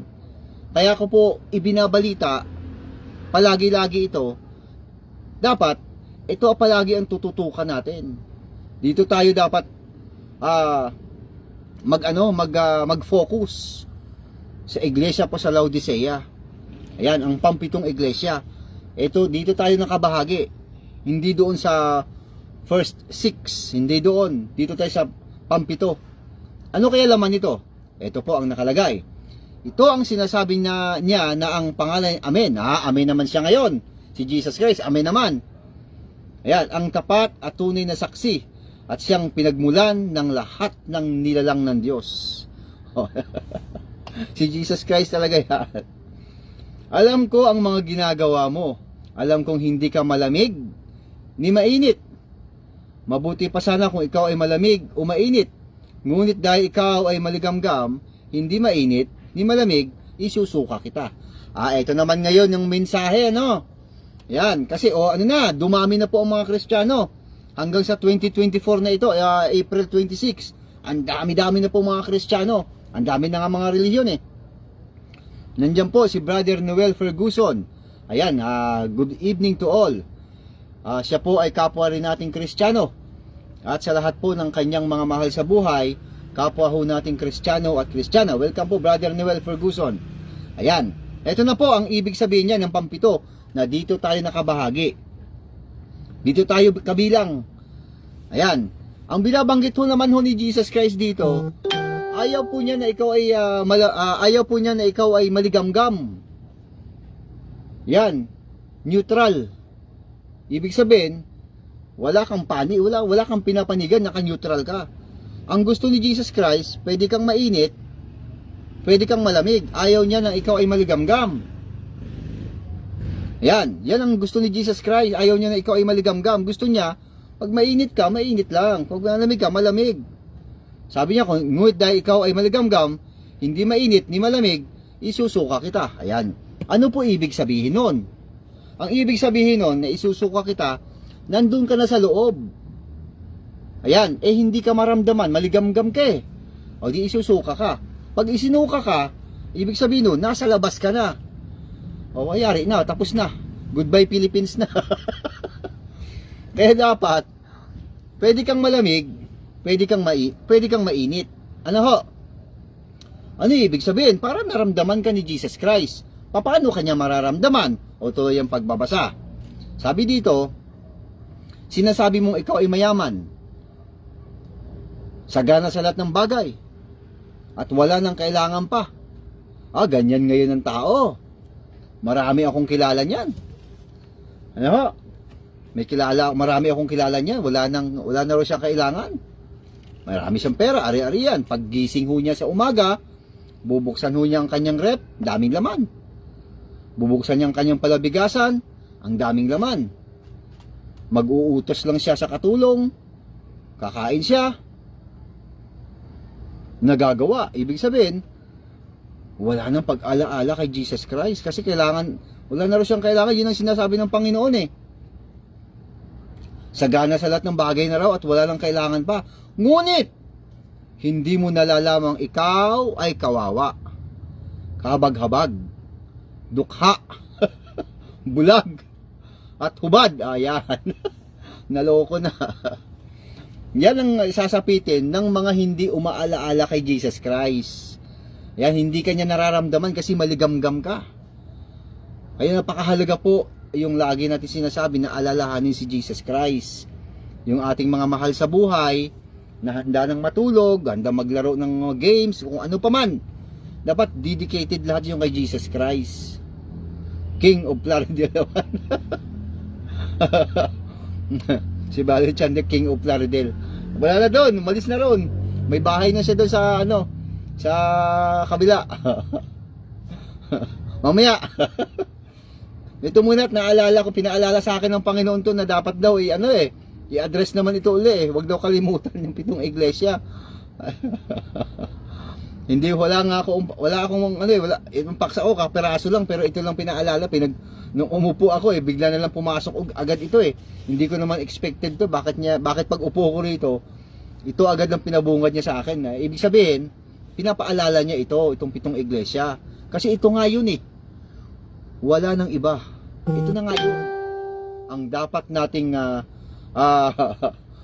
nating sundan. Dapat nating tawag doon, dapat nating tinlayasan tayo ni Queen. Dapat nating pagtiwalaan, sampalatayanan. Ito yung 7 iglesia. Sa Lumang Tipan kasi andun na siya Ayan. Okay. Sabi dito, may payo si Jesus Christ doon sa mga Kristiyanong yumaman, maraming pera, wala na raw siyang kailangan. Hindi naman pala tuluyan talagang pinayuhan pa ni Jesus Christ. Muchacha pala. Kaya nga ipinapayo kong bumili ka sa akin ng pulong ginto upang ikaw ay maging tunay na mayaman. Bumili, ibig sabihin, yung kayamanan mo na yan, dahil ikaw ay mayaman, maaari mong itulong sa kapwa. Yung nangangailangan lang o yung hindi yung may bank account na, yung naka-display sa kanyang programa, may bank account, yung pabibigyan mo, naloko na. Huwag ganun. Ayaw ng Panginoon nun. Naka-display yung GCash, naka-display yung bank account, tapos yung pabibigyan mo, yung walang-wala, yun ang bigyan. Kasi itatayo niya ng, ipagmamayabang lang niya, itatayo niya ng bahay niya. Yan ang payo ni Jesus Christ, bumili daw ng pulong ginto para maging tunay na mayaman. Yan. Bumili ka rin sa akin ng puting damit upang iyong isuot at matakpan ang nakakahiya mong kahubaran. Ayan, kahit pala mayroon kang suot-suot na magagandang damit, sa paningin ng Panginoon Diyos, pa ni Jesus Christ, hubad ka pa rin. Wala kang kwenta. Ayan. Pambili ng bubong. Yan po ibig sabihin. Wala kang bilang sa kanya. Kasi, wala na, hindi mo na siya naaalala Wala ka na raw kailangan sa sarili mo. Tuloy. Bumili ka rin sa akin ng gamot na ipapahid sa iyong sa iyong mata upang ikaw ay makakita. Ayan, kahit ikaw ay maliwanag ang paningin mo para kay Jesus Christ, bulag ka. So 3 po yun mga kapatid at mga kapwa Kristiyano Bumili ng ginto para maging tunay na mayaman. Bumili ng damit para maisuot sa nakakahiya mong kahubaran. Bumili ng gamot pangpahid sa mata para makakita ka. 3 po yun. Lahat ng yan na sinasabi ni Jesus Christ, ayan, dapat gawin itong mga kapwa nating Kristiyano na hindi na inaalaala si Jesus Christ. Kasi, may kaya na ako Meron akong magagarang sasakyan. Nakakapag-aral ang aking mga mahal sa buhay, mga anak, pamangkin, etc. etc. Sa eskwelahan, nababayaran ng tuition. Yan. Pero, kaya lang, hindi na inaalaala si Jesus Christ. Yan po yung binabanggit ko pala at ibinabalita ng ating mga anak, mga mahal sa buhay sa loob ng bahay. Tapikin. Manalangin kay Jesus Christ kasi banal yung kanyang pangalan. Ganun lang kadali. Hindi na kailangan pang magpaganda, magpapogi, bumili ng damit para pang isamba, punta kay pastor. Ayun, lulukuhin lang tayo mga tinamaan ng magaling na yan. Yan po yung sinasabi ng Panginoon, ang payo niya. Para daw hindi makakita ka na. Ngayon, 19. Sinasaway ko't pinapalo ang lahat ng aking minamahal. Kaya't maging masigasig ka. Pagsisihan mo talikuran ng iyong kasalanan. Kasalanan pala yung hindi mo. Ikaw ay Kristiyano, tapos hindi mo inaalaala si Jesus Christ. Kasalanan pala yon. Dapat alalahanin mo si Jesus Christ. Lagi-lagi, bago kumain, magpasalamat kay Jesus Christ. Bago matulog, magpasalamat kay Jesus Christ. Bago pumasok sa trabaho, lahat yun. Wala nang petsa. Walang araw. Walang eksaktong taon o kung ano pa man na ginagawa dati. Wala na yun. Dapat lagi-lagi. Ayan. 20. Tingnan mo. Nakatayo ako at kumakatok sa pintuan mo. Ito yung sinasabi ko. Nagdo-doorbell si Jesus Christ. Ting, ting. Ting, ting. Nagdo-doorbell, kumakatok. Ayan, sa pintuan, no? Tapos I'm gonna knock on your door, ring on your bell, knock on your window too. Andiyan po si Brother Victor Santa Juana. Good PM, watching your program from Bulacan. Ayan, magandang gabi po. Kapatid na Victor Santa Juana, kapwa ho natin yung Kristiyano. At sa lahat po ng kanyang mga mahal sa buhay, kapwa natin Kristiyano at Kristiyana. Welcome po, Brother Victor Santa Juana. Ayan, I'm gonna knock on your door, ring on your bell, knock on your window too. Kumakatok po si Jesus Christ sa pintuan. Ano sabi niya? Kung di ringgin nino man ang aking tinig at bubuksan ng pinto, papasok ako at kakain akong kasalo niya. Yan. Ang galing. Di ba? Either literal or spiritual ang sinasabi ni Jesus Christ sa pagkatok ng pinto. Dapat papasukin si Jesus Christ. Ayan. Bakit? Ano gagawin niya? Kasalo daw. Sasama siya sa kainan. Oh. Iti ang galing noon pagkasama si Jesus Christ sa kainan. Ibig sabihin mga kapatid at mga kapwa Kristiyano, kahit sa bahay na lang, pwede na tayong tumawag sa kanyang banal na pangalan. Hindi na kailangan natin ng relihiyon na tinayo ng tao. Mayroon ng relihiyon na itinayo ang Panginoong Diyos. Ang pastor niya si Jesus Christ. Yan. Okay, yan na po ang dapat gawin. Kristiyano na tayo. Gampanan na lang natin ang pagiging Kristiyano. Ngayon, kung ikaw ay may pera, mayaman ka, hindi maaaring hindi mo pa rin alalahanin si Jesus Christ. Siya pa rin kasi ang kailangan natin. Wala nang iba. Hello. Napakasimple lang oh. Hindi na yung magpaparinig pa ang pastor na ang inyong pastor ho ay nagtututbrush din. Bumibili din ho ako ng toothpaste sa grocery. Ayan, nung nakaraan nga ho, nakita ko ho yung doon, yung naghatid ng bill ng Nawasa at ng kuryente. Ayan, nagbabayad din ho tayo ng kuryente. At naliligo din yung inyong pastor. Pupunta rin po ako sa Walter Mart. Bumibili ho ako doon. Ayan, andyan naman po si Vic P. Santawana Jr. Junior naman po ito. Ayan, happy watching. Magandang gabi po mga kapatid at mga kapwa Kristiyano. Ayan. Ayan ang mga parinig ng mga pastor, mga ugaling Soriano pa rin naman wala namang pagbabago Ganon na ganon din. Paparinig sa mga kapatid na magbabayad sa Nawasa, magbayad sa internet. Ayan, lahat na lang ng kailangan niya ng isang pastor, iaasa sa miyembro. Di walang pinagkaiba kay Soriano, ganun din. Na nag-iipon talaga ng bank account ng pera para lang magpayaman, gamit-gamit po ang salita ng Panginoon Diyos. Ayan. Alam niyo, mga pastor na ganyan, pastor na mga tamad yan. Tamad magtrabaho, tamad dumiskarte. Yan ay mga walang mga walang special skills. Ayan, walang special skills. Ayaw magtrabaho, gagamitin po ang salita ng Panginoon Diyos para lang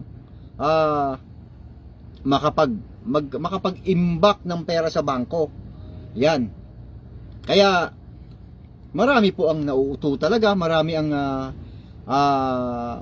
nadidisgrasya talaga, marami. Tingnan nyo ngayon sa ating panahon, marami talagang nadadali ng mga pastor, ginagamitan po ng alam ng mga natin na ang mga Pilipino pag sinabi kasi ng pangalan ni Jesus Christ, tayo po ay talagang sumasampalataya po sa pangalan ni Jesus Christ. Kaya sinasamantala naman po ng maraming pastor pagkakataon para ho para ikalakal ang salita ng Diyos. Kaya nakakalungkot. Pero inyo, sabi ni Jesus Christ, yun lang. Ano ba naman yan? Yun lang sinabi ng Panginoon. Kakatok ako sa inyong pintuan kung di rin gininuman ang aking tinig. Ako'y papasok at kasama niya, kasalo sa pagkain. Ang bilis-bilis lang, ang dali-dali lang. Ibig sabihin, sa ating panahon na ito, napakadali lang. Lagi lang nating alalahanin si Jesus Christ, mga kapatid at mga kapwa Kristiyano. Yun lang. Kaya yung 7 iglesia na yan, parang hagdanan na yan. Yan, special skills. Merong binabanggit si Renz Prudente. Ayan, special skills. Makasalansan yung 7 iglesia na yan. Doon tayo kabilang sa iglesia po sa Laodicea. Ayan. Kasi nga po, duktong-duktong niya mula po sa pangangaral ng mga apostol hanggang sa panahon natin, nakalak po yan. Intact yan. Hindi mapuputol nino man yan. Kaya nga po yung 7 iglesia, meron pong 7 candle, 7 ilawang ginto. Dapat yan laging may sindi. Tapos may karga dapat yan sa kabila ng mga langis. Para ang ilawan nananatiling nakasindi. Kasi may kargado siya ng langis. Yung 2 saksi na yan, yan ang magkakarga ng langis. Papasok pa yan. Sa mga ibang pagkakataon ibabalita natin yan. Dapat yan laging nakasindi. Dapat laging may karga. Ang karga po noon, salita ng Panginoon Diyos. Para laging nakasindi. Kaya gusto ng Panginoon, laging umiilaw. Yan, itong iglesia sa Laodicea, itong mga Kristiyano, sa ating panahon, dapat yan umiilaw tayo. Anong gagawin? Dapat, bumili daw ng ginto, purong ginto para maging tunay na mayaman. Pag meron kang kakayanan, abay, dapat tumulong. Doon sa nangangailangan. Huwag hong tulungan yung nagpapadisplay ng may bank account sa kanyang programa. Nagpaparami ng pera yan. Ayan, may bibilhin yan para, alam nyo na ibig sabihin nun. Napakadali lang naman eh. Kaya kahit ho sa loob ng bahay, maaari ho tayong tumawag sa banal na pangalan ni Jesus Christ. Sama-sama ang buong pamilya, sama-sama ang buong mga mahal sa buhay, kung sino man nandyan. Yan, yun lang. Bakit? Si Jesus Christ ang nagsabi, ang Diyos ay Espiritu. Hinahanap daw ng Panginoon Diyos ang ganong tunay na mananamba sa Kanya. Ayan, may sinasabi po si Brother Noel Ferguson. Hindi ko kasi mabasa yung iba eh. Yan, mamaya basahin ko po. Okay, yan po ibig sabihin mga kapatid na talagang napakaganda po ng ang galing-galing ni Jesus Christ. Talagang kita nyo, kumpleto talaga ang kanyang ginawa. Talagang nakalak yung 7 iglesia na yon. Yon ang ating palaging titignan palagi. Doon tayo bumatay, doon tayo sumampalataya. Pagdating sa 4 ng Apokalipsis, ayan, yan naman po yung mga mangyayari pa sa hinaharap. Yan po yung ipinakita naman kay San Juan, mga mangyayari pa. Yan, mga kapatid at mga kapwa Kristiyano. Kaya, ayan, di ang ganda, tapos kaagad yung paksa. Tungkol diyan sa, hindi ko maintindihan talaga sa totoo lang, wala kang tubig. Hindi ko naman ho yan ibabalita ngayon. Kasi meron tayong nakalaan dito tungkol kay Cain. Pag upo ko, bakit ganun kaagad? Ibig sabihin po nun, gustong ipaalaala ni Jesus Christ talaga yan. Yung 7 iglesia. Gusto niya talaga, yun ang ating laging babanggitin, lagi natin, bawa sa ating mga kaibigan, sa ating mga kakilala, mga mahal sa buhay, na mag-focus tayo dito po sa Book of Revelation. Hindi ho natin sinasabi na baliwalain na, guide na lang sila yon, guide. Natapos na sila eh. Iga-guide na lang natin. Ganun ba man, nandyan pa rin naman siya. Yung ngayong iglesia sa Efeso. first, ano yan, yung first church, unang-unang iglesia, panahon po yan ng mga apostol. Kung ano man laman nun, yun, panahon ng mga apostol. Kaya hindi pwedeng hindi pwedeng may madiskaril yan. Dire-diretso ho yan na ibinabalita ng Panginoon, pinasulat kay San Juan, dire-diretso yan. Wala yang putol. Kaya wala namang ibang relihiyon na nakapagtakil niya, nakapagbalita niya, hindi dito lang. Kahit ganito lang tayo. Hindi naman na tatalakay ng iba kung paano nila ibalita yung tungkol diyan kay tungkol diyan sa sinasabing paninirang puri. O yan, dito lang yan sinasabi. Si Antipas na sinabi ni Jesus Christ, patayin diyan sa gitna nyo. Ayan, si Antipas kasi lingkod ng Panginoong Diyos, lingkod ni Jesus Christ, pinatay ho yun. Habang nagpoprosesyon, tinaga sa likod, patay. Ayan, habang nagpoprosesyon. Ganong kahigpit ang kanilang ang Kristyanismo nun. Mabuti nga sa ating panahon lalong-lalong sa Pilipinas. Kaya dapat ho natin pasalamatan palagi si Jesus Christ kasi ang mabigat, pinagaan niya. Di ba? Ang dali-dali lang. Yung mabigat, pinagaan ng ating mahal na Panginoon. Wala ka ba tayong gagawin na ang hinihingi lang naman ni Jesus Christ, alalahanin niyo naman ako. Gawin niyo ito bilang pag-alaala sa akin. Alalahanin niyo, yun lang man ang hinihingi Bakit ba naman pinapahirapan pa ng mga pastor? Kasi nga, ano nga yan, pera talaga. Yun ang nakakalungkot. Hindi talaga sila mapakali dyan sa ganong, dami-dami nagtatayo ng reliyon.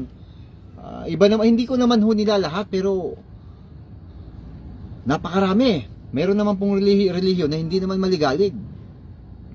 Kung nagsama-sama sila doon sa isang relihiyon na hindi naman nagpapahirap doon sa mga miyembro, di ayos lang yon.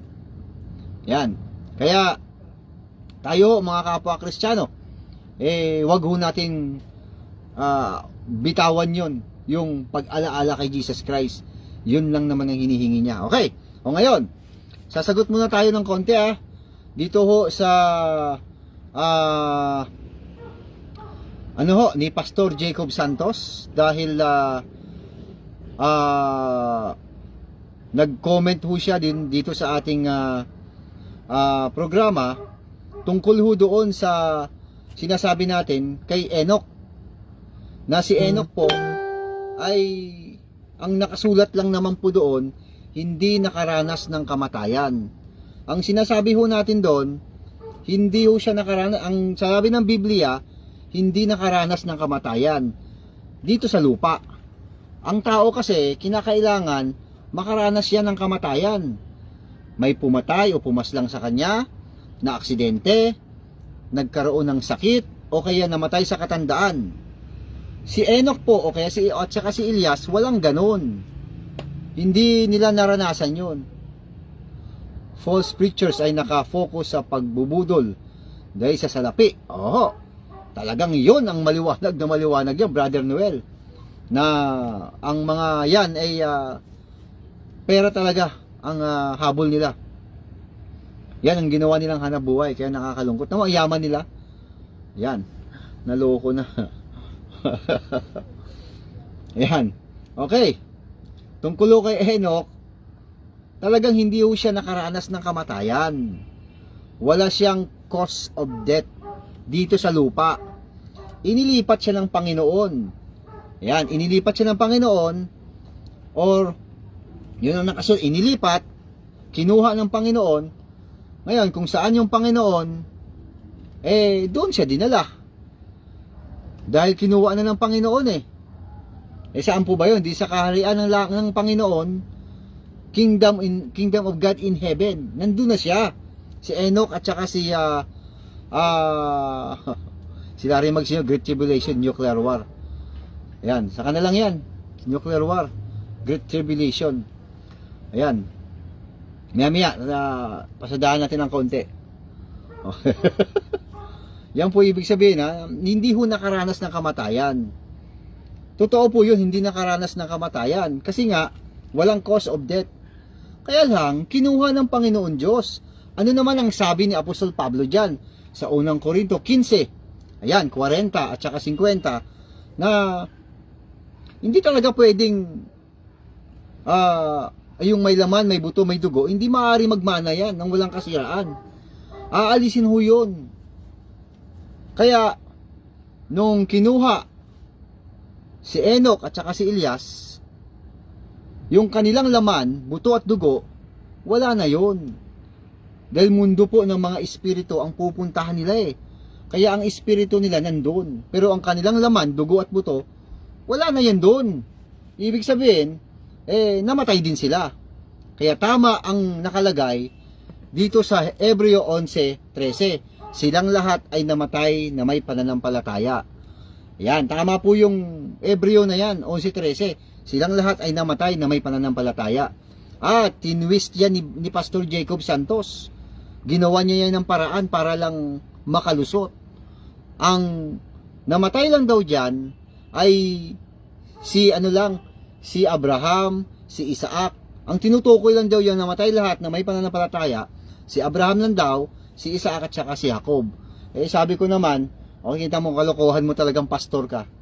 Si Black Widow Spider yan. Si Pastor Jacob Santos. Kita mo, kalokohan pastor ka. Kita mo? Bakit?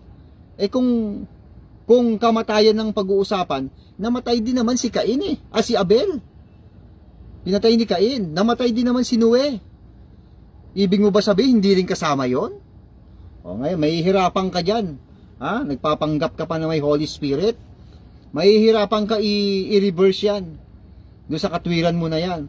Na ang binabanggit lang daw sa 11:13 ng Hebreo, ay 3 lang. Si Abraham, si Isaac at saka si Jacob. Sila daw yung mga pinangakuan. Yan, hanggang tanaw na lang daw. Ayan. Hindi raw sila kasama kasi sila daw yung mga namatay. Hindi daw kasama si Enoch. Paano nga si Abel at saka si Noe namatay din? Ibig mo ba sabihin hindi sila kasama doon? May hirapan ka i-revise yan. Black Widow Spider, aka Pastor Jacob Santos. Palpak yun. Ngayon, binasa natin yung binigay ni Brother Michael Bambitoy na talata sa Biblia. Awit po basahin natin sa awit. Ito po ang ating mababasa sa 89. Basahin po natin. Ayan. Ang talata po ay 48. Ito po ang nakasulat. Sinong tao ang mabubuhay at hindi makakita ng kamatayan? Yan, sinong tao ang mabubuhay at hindi makakita ng kamatayan, na magliligtas ang kanyang kaluluwa sa kapangyarihan? Sa magandang balita po, basahin din po natin para medyo malambot lang po ang pagiging sali niya sa Tagalog. 48. Okay. Sino bang may buhay na hindi papanaw? Paano iiwas sa kanyang libingan ng ang mga taong ngayon nabubuhay? Ibig sabihin, talagang pagbuhay ka, malalaman mo na ikaw ay mamamatay. Ayan, yun nga po yung cause of death. Ayan, may pumatay, na aksidente, may sakit, o kaya sa katandaan. Yan, talagang nalalaman natin yan dito sa daigdig na tayo ay mamamatay. Ngayon, ano pong ginawa nitong pastor ng nagpapanggap na may Holy Spirit? Palpak na 19 years tagabasa dyan sa programang sa radyo telebisyon ng dating daan. Yan, pinakagat niya sa kapwa pinakagat po niya sa kapwa talata. Ano ho ang kanyang ginawa? Binasa ho niya ang unang Korinto. Ito, basahin din ho natin. 15:51. Ito po ang ating mababasa. Sabi, ito yung pinaano niya. Ito ang kanyang pinambangga, pinakagat niya. Ibig sabihin, nagkagata, nagkontrahan. Isang hiwaga ang sinasabi ko sa inyo, hindi lahat tayo mamamatay. Ngunit tayong lahat ay babaguhin. Ibig sabihin, pag ang buhay, dito sa awit 89:48, ang buhay ay alam natin na tayo ay mamamatay. Dito naman sa unang Korinto 15:51, ano daw yan? Hindi daw lahat tayo ay mamamatay. Tama, parehas yun. Yung sinasabi na yan, tama ho parehas. Kaya lang, nagkokontrahan na para sa kanya, kay Pastor Jacob Santos. Kasi meron daw talagang hindi nakaranas ng kamatayan. Ayan, si Enoch nga at saka si Elias. Sabi nga natin, namatay pa rin sila. Hindi natin kinontra ang Biblia. Ngayon, dito po sa unang Korinto 15:51, babasahin natin uli. Isang hiwaga ang sinasabi ko sa inyo, hindi lahat tayo ay mamamatay, ngunit lahat tayo babaguhin sa isang sandali, sa isang kisap mata, kasabay ng huling pag-ihip ng trumpeta. Ito po ay tinatawag na pag-agaw. Ano ho? Yan. Meron kasing dadat ng buhay. Talaga namang merong dadat ng buhay. Yan po yung mga dat ng buhay, aagawin din kasama ng mga patay. Okay.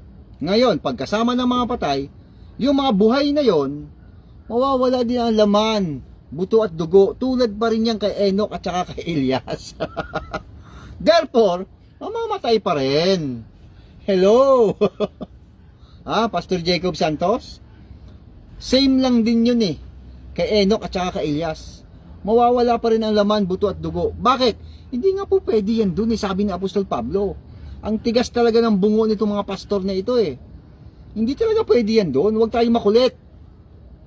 Dahil ang kaharian po ng Panginoon, mundo po yun ng mga espiritu. Ang malaman, dugo at buto, sabi ni Apostol Pablo, hindi maaari yan doon. Ito sa 50, sa 50, unang Korinto 15:50. Ito ang ibig kong sabihin mga kapatid, ang binubuo ng laman at dugo ay hindi maaaring makabahagi sa kaharian ng Diyos. At ang katawang masisira ay hindi maaaring magmana ng hindi nasisira. Hindi yan doon pwede. Ang kulit mo talaga. Hirap na hirap siya. Hirap na hirap ang kalooban niya. Ayan. Yung kay Larry Magsino naman, sagutin na natin ng sandali. Ang Great Tribulation ay nuclear war. Ayan. Sa Biblia po, ang Great Tribulation, malaking kapigatian, ang Diyos po ang naggawa niyan. Ang Panginoon Diyos po ang may gawa nun. Yan, kasi maraming nagtuturo sa ating panahon, pag sinabing Great Tribulation, yun yung kagagawa ni Satanas, kagagawa ni, hindi po yun. Ang malaking kapigatian na nakasulat sa Biblia, ito yan basa sa Apokalipsis, sabi ko sa inyo sa is, ayan, siya po yung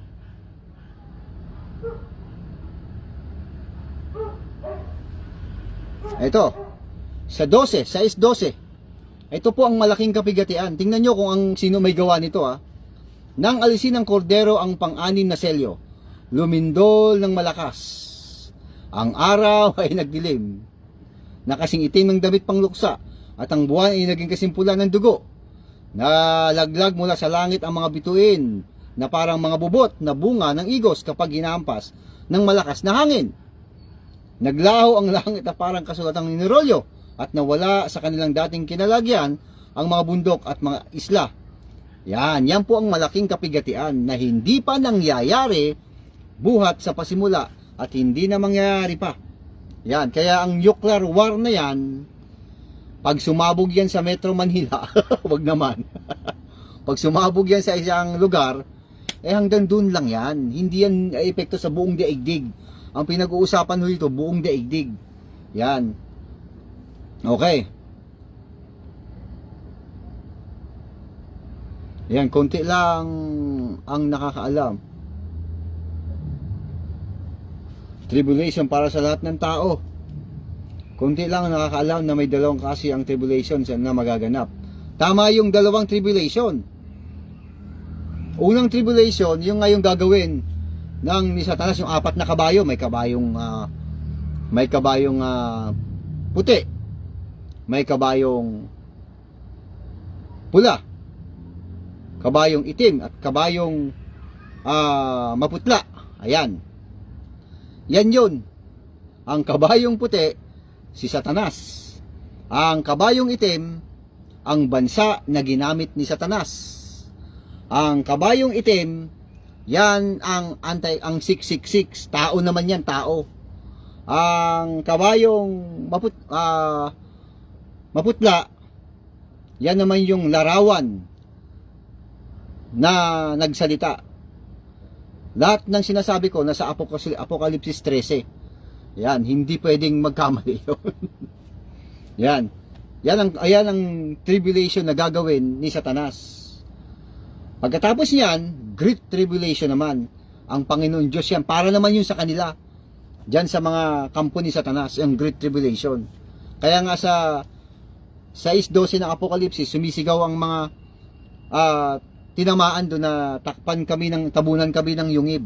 Humihingi na sila na kasi hindi nila kinakaya yung galit ng Panginoon Diyos. Ayan. Kaya sandali-sandali lang yon. Ang nuclear war po, hindi sandali yan. Meron pa yung radiation. Grabe pa ang magaganap. Taon pa yan bago mawala. Ang Great Tribulation po, sandaling-sandali lang. Meron pong numero yan. Nasa aklat po ni Propeta Daniel, ang mga numero niyan. 1,260, 1,290, 1,335. May mga numero lahat yan. Kaya i-compute na lang yon. Lalabas ko konti na lang. Sandali lang kasi. O sige, mga kapatid at mga kapwa Kristiyano. Dito naman tayo kay sa ating naihanda ang dapat malaman ng mga kapwa Kristiyano at mga tao tungkol sa pagkakakilanlan ni Cain ayon sa Biblia. Yan, mga kapatid at mga kapwa Kristiyano, alam naman natin na si Cain pinatay po niya ang kanyang kapatid na si Abel. Ayan. Ngayon, natatawa lang kasi ako dahil itong pastor na nagpapanggap na may Holy Spirit, si Cain daw kasi may chance pa sana nung kinausap siya ng Diyos na saan daw, tinatanong si Abel kung saan ang iyong kapatid, may chance pa sana. Pagkaganyan ng pastor ko, layasan nyo na yung pastor nyo na yan, walang alam yan. Ayan, ang alam lang yan yung i-plus sa kanyang programa yung tinatawag na GCash number at saka yung bank account.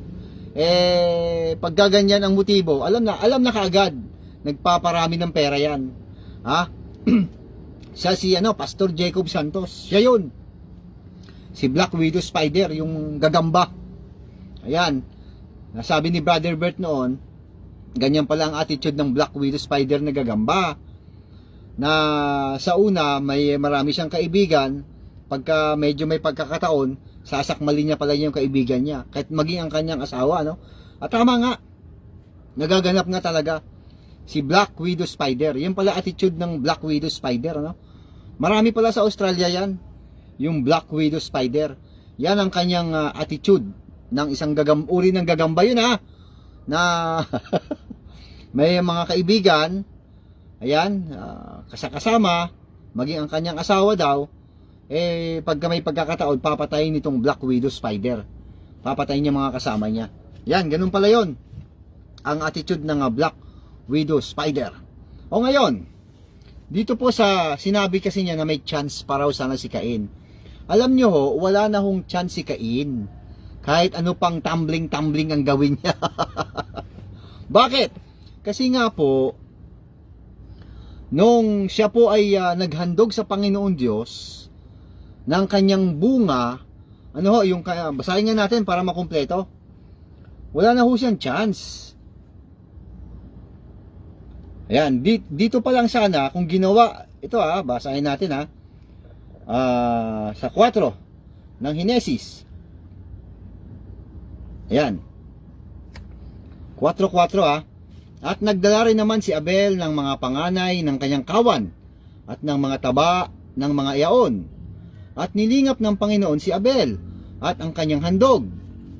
Datapwat hindi nilingap si Cain at ang kanyang handog, at nag-init na mainam si Cain at namanglaw ang kanyang muka. Ayan. At sinabi ng Panginoon kay Cain, bakit ka nag-init at bakit namanglaw ang iyong muka? Ayan. Ito, marami hindi nakakaintindi nito. Sa 7, kung ikaw ay gumagawa ng mabuti, di ba ikaw ay mamarapatin? Ayan. Alam na ng Panginoon Diyos, yan o. Kung gumagawa ka ng mabuti, dapat mamarapatin ka. Wala pa naman tayo nababasa na may ginawa si Cain. At kung hindi ka gumawa ng mabuti, ay nahandusay ang kasalanan sa pintuan at sa iyo pahihinuod ng kanyang nasa at ikaw ang papanginoonin niya. Ibig sabihin, si Cain, eto na siya. Hayag na ang kanyang kasalanan. Nakahandusay na ro sa pintuan. Sabi ng Panginoon Diyos kay Cain. Hindi tinanggap ang kanyang handog. Bakit? Kasi ang special skills ni Cain. Ano kaya yung special skills niya? Basahin natin. At sa muli ay pinanganak ang kanyang kapatid na si Abel, at si Abel ay tagapag-alaga ng mga tupa. Si Abel, tagapag-alaga ng tupa. Datapwat si Cain ay mangbubukid ng lupa. Ibig sabihin, farmers po si Cain. At naghandog siya sa Panginoon, siyempre, galing doon sa kanyang pagbubukid. Alam niyo ho kasi, si Adan, ito ang nangyari sa kanya. Basahin natin mga kapatid at mga kapwa Kristiyano. At kay Adam ay sinabi, sapagkat ang tinig ng iyong asawa, at kumain ka ng bunga ng punong kahoy na aking inutos sa iyo na sinabi, huwag kang kakain, huwag ka kakain yaon, sumpain ng lupa dahil sa iyo. Kakain ka sa kanya sa pamamagitan ng iyong pagpapagal at lahat ng mga araw na iyong buhay. Ibig sabihin, kay Adan pa lang po, sinumpa na ang lupa. Magbubukid po ang trabaho, ang special skills ni Cain. So, tatanggapin pa ba ng Panginoon yan? Na isinumpa na nga niya ang earth. Bakit ho niya isinumpa ang earth? Kasi nga po, dahil doon sa babae, nadaya siya ni Satanas. Kaya ang kay Satanas naman, tiyan ang iyong ilalakad at alabok na lupa ang kakanin mo sa iyong buong buhay. Ibig sabihin, kay Satanas na itong earth na isumpa na ng Panginoon to. Itong earth. Kaya nga andyan si Jesus Christ magbibigay ng salita sa sanlibutan sa earth. Yan naman ang gagamot. O ngayon, si Abel po, wala na talagang, si Cain, wala na siyang chance nung hinahanap sa kanya ng Panginoon Diyos, si Abel. Sa 9 po, at sinabi ng Panginoon kay Cain, na saan naroon si Abel na iyong kapatid? At sinabi niya, ewan ko, ako ba'y tagapagbantay sa aking kapatid? At sinabi niya, anong iyong ginawa? Ang tinig ng dugo ng iyong kapatid ay dumadaing sa akin mula sa lupa. Ayon, naisumpa na yung lupa, diniligan pa ng dugo ni Abel na pinatay ni Cain. Kaya wala na pong chance si Cain dahil napatay niya na si Abel nung hinahanap. Kaya yung sinasabi ng pastor na yan, ni Black Widow Spider, mali yun, palpak na aral yun. Layasan nyo na yan, na may chance pa raw si Cain. Wala na siyang chance dahil nagawa niya na po ang kanyang kasalanan. Yun yung sinasabi ng Panginoon, nakahandusay ang kasalanan sa pintuan. Kitang kita na, ibig sabihin nun. No, ngayon, ano po si Cain? Ano po ang pagkakakilanlan niya? Tandaan ho natin mga kapatid at mga kapwa Kristiyano, kung tayo po ay naniniwala sa Panginoon, sa sinasabi ng Panginoon Diyos, meron kasi siyang sinabi. At yun ay panghawakan natin. Ano ba sinabi ng Panginoon tungkol doon? Doon pong isinumpa ang babae at ang ahas, serpent, si Satanas, sabi po ng Panginoon sa 15, ikaw at ang babae ay aking pag-aalitin. Ang iyong binhi at ang kanyang binhi. Siya ang dudurog ng iyong ulo at ikaw ang dudurog ng kanyang sakong. Sa madaling sabi, merong labanan, pag-aaway sa pagitan ng mga binhi ng babae. Kay Eva po yun kasi doon tayo lahat galing. Kay Eva. At galing naman sa binhi ni Satanas. Yan ang ibig sabihin. Hindi yan pwedeng baliwalain. Na merong binhi si Satanas. Meron din binhi ang babae. Hello!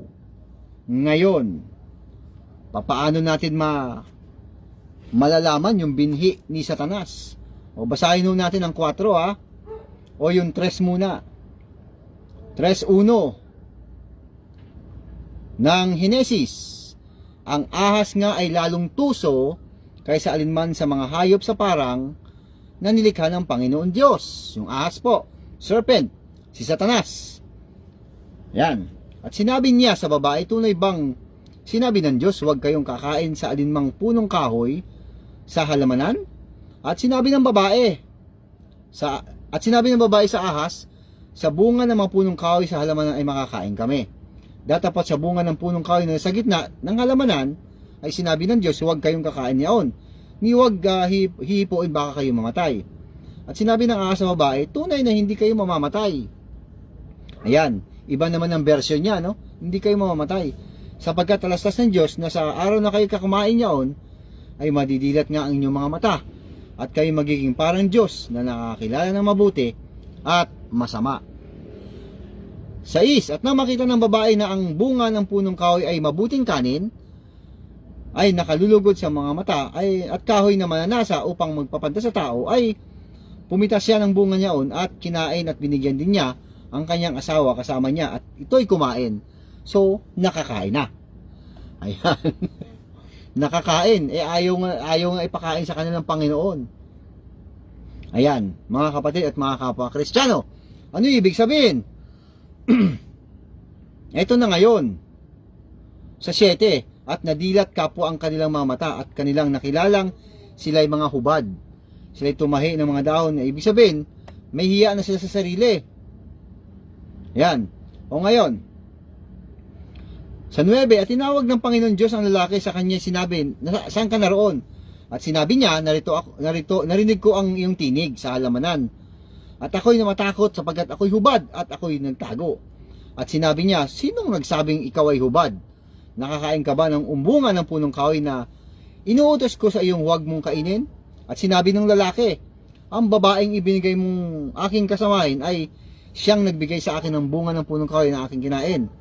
At sinabi ng Panginoon Diyos sa babae, ito na, ano itong ginawa mo? At sinabi ng babae, dinaya ako ng ahas at ako'y kumain. Yan ang ibig sabihin. Dinaya ako ng ahas at ako'y kumain. Ayan. So, andyan ang mga sumpa nila, dinaya siya ng ahas. Kaya kasama na doon, ang iyong binhi at ang kanyang binhi. Siya ang dudurog ng iyong ulo at ikaw ang dudurog ng kanyang sakong. Ibig sabihin, sa binhi ni Satanas, si Satanas may magkakaroon ng binhi. Yung babae magkakaroon din ng binhi. Yan. O ngayon, paano mangyayari yon? O basahin na natin. Mga kapatid at mga kapwa Kristiyano, sa 4 na. Ito na ang ating mababasa. At nakilala ng lalaki si Eva na kanyang asawa. Kasi dati hindi niya kilalang asawa, dahil kapwa na sila, nakakain na sila, nakilala niya na ang kanyang asawa at siya ay naglihi. So, ibig sabihin, nagsiping na ho silang dalawa. At ipinanganak si Cain. Ayan, so ipinanganak na po si Cain. At sinabi, nagkaanak ako ng lalaki sa tulong ng Panginoon. Yan po yung sinabi ni Eva sa tulong ng Panginoon. Alam niyo ano ibig sabihin nito? Kasi nga po, may ang sumpa sa babae, magkakaroon siya ng kahirapan sa kanyang panganak at pagdadalang tao. Tinulungan talaga siya ng Panginoon. Basahin natin ang 2, at sa muli ay ipinanganak ang kanyang kapatid na si Abel. Ayan. Tandaan po natin mga kapatid at mga kapwa Kristiyano, dito po sa pangyayaring ito, ipinanganak po si Cain. Una siyang lumabas. At ang sumunod naman po na pangyayari, ipinanganak din po si Abel. Hindi po sila kambal. Ano po, hindi sila kambal ha. Kasi, pag kambal yan, dapat ano yan, iisa lang ang tatay. Kambal. Pero hindi po yan kambal. O ngayon, dito po sa pangyayaring ito, nauna lang po si Cain na lumabas. At sa muli, ipinanganak po ang kanyang kapatid na si Abel. Ibig sabihin, magkasunod lang na lumabas itong dalawang ito. Brother Vincent, mahirap yata paniwalaan yun. Hindi mahirap paniwalaan yun. Bakit? Yan po ay katuparan. This is according to the Lord's promise. Yan po ay katuparan sa sinabi ng Panginoon. Ano ba sinabi niya? Ikaw at ang babae ay aking pag-aawayin. Ang iyong binhi at ang kanyang binhi. Siya ang dudurog ng iyong ulo at ikaw ang dudurog ng kanyang sakong. Yan po yun. Diyan nag-start. Ngayon, si Cain po, naghandog na sa Panginoon. Hindi tinanggap. Ano iisipin natin? Hindi tinanggap ang handog ni Cain at siya'y nag-init. Pinatay niya si Abel. Ibig sabihin, ang anak po ng serpent ni Satanas, walang iba kundi si Cain. Hindi siya anak ni Adan. Yan po ang ibig sabihin niya. Marami pong hindi nakakaano niyan. Nakaka-relate. Dapat panghawakan nating mabuti yung sinabi ng Panginoon, yung dalawang binhi ni Satanas at binhi ng babae. Eto na. Pinatay nga ni Cain si Abel. So, wala na. Wala nang binhi yung babae. So, wala na siya makakalaban. Hello. Kasi ang sinabi ng Panginoon Diyos, pag-aawayin ang binhi eh. Ito naman ngayon, ipinanganak naman si Seth. Ayan, doon naman magsisimula. Ganito po yun mga kapatid at mga kapwa Kristiyano. Ano po yan, yung pangyayari na yan, si Cain po, ay siya po ang anak ni Satanas, serpent. Yan po ang katuparan sa sinabi ng Panginoon. Okay. Ito na ngayon ang mangyayari. Di pinalayas na siya. At pagkatapos, tumira sa Sanod. Doon siya nakapag-asawa, si Cain. Doon siyempre dumami ang kanyang lahi. Doon siyempre dumami ang kanyang binhi. Sa madaling sabi, binhi ni Satanas. Bago ho pakawalan ng Panginoon Diyos si Cain, nagsabi na si Cain na baka daw may papatay sa kanya kung sino ang makakita sa kanya. Therefore, alam ni Cain na may mga iba pang mga nabubuhay sa loob po ng earth. May iba pang nabubuhay. Bakit niya sinabing may papatay sa kanya? Kaya, ang ginawa ng Panginoon Diyos, binigyan siya ng tatak. Sino man ang gumalaw kay Cain, ay 7 beses gagantihan. Sabihin, iningatan pa rin siya ng Panginoon. Bakit siya iningatan ng Panginoon? Kasi may sinabi nga ang Diyos. Ang iyong binhi at ang kanyang binhi. Hindi pwedeng masira yun eh. Iningatan pa rin siya. Kaya tinatakan siya. Alam nyo ba ang pupuntahan, ang mundo, ang mga lugar na pupuntahan ni Cain? Ano ho? Na lugar na pupuntahan niya, doon siya nakakuha ng asawa. Ngayon, may tatak si Cain. Aba, siga si Cain. Nakagawa pa siya ng syudad. Ipinangalan niya sa kanyang anak si Enoch. Kaya nakagawa pa siya ng lungsod, si Cain. Okay. Kaya ang question, saan kumuha ng asawa si Cain? hindi ho maaari na kumuha siya ng asawa sa mga kapatid niya. Wala pa yun eh. Dahil ang nakalista pa lang sa mga magiging anak ni Adan at Eva, si Cain, si Abel, at saka si Seth. Pagkatapos kay Seth, saka na dadami. Kaya hindi po pwede, hindi maaari na doon siya kukuha. Hindi ganun yun. Ibig sabihin, nakakuha si Cain ng kanyang asawa para maging asawa niya, may mga tao na talaga na nandun. Yan po yung tinatawag na ancient human. Yan, mga tao na talaga doon siya kumuha ng maging asawa niya. Kaya lang, yung mga tao na yon, mababangis na yon kasi sila yung mga naunang tao. Ang bangis na nila. Kaya nagpahiwatig si Cain na kung sino man daw ang makakita sa kanya, papatayin siya. Kaya binigyan siya ng tatak. Anong tatak yon? Yan, tatak serpent. Ayan. Anak siya ni Satanas, kaya hindi siya ginalaw. Siya pangahari eh. Kung ano itsura ng serpent, yun na yun, ang kanyang itsura. Kaya hindi siya ginalaw. Okay. O ngayon, ano ibig sabihin? Si Cain po, dumami na ang kanyang lahi. Eh papaano ngayon to? Ginunaw na ng Panginoon Diyos ang daigdig sa pamamagitan ng baha. At pumili ang Panginoon Diyos ng 8 kaluluwa. Si Noe, asawa niya, si Shem, si Japet, si Ham, at ang asawa nila. So, tatlo yun. So, 8 lahat. Patay lahat ang mga tao. Therefore, kasamang namatay doon yung binhi ni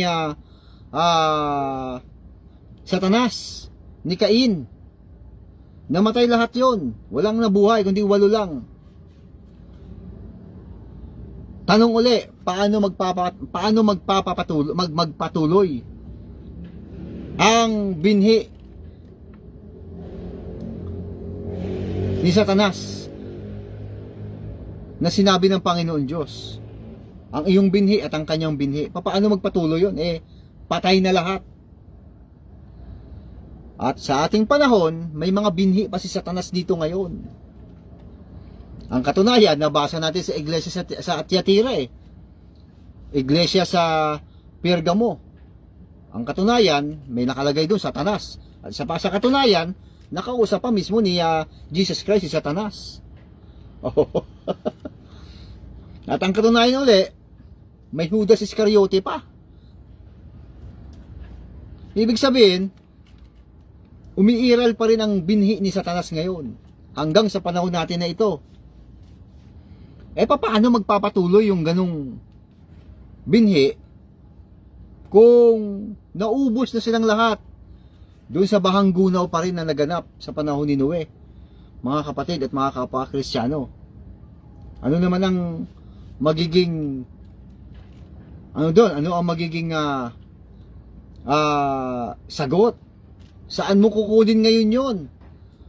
Eh, ubos lahat eh. Patay lahat. Ang binhi ni Satanas, 8 lang ang natira.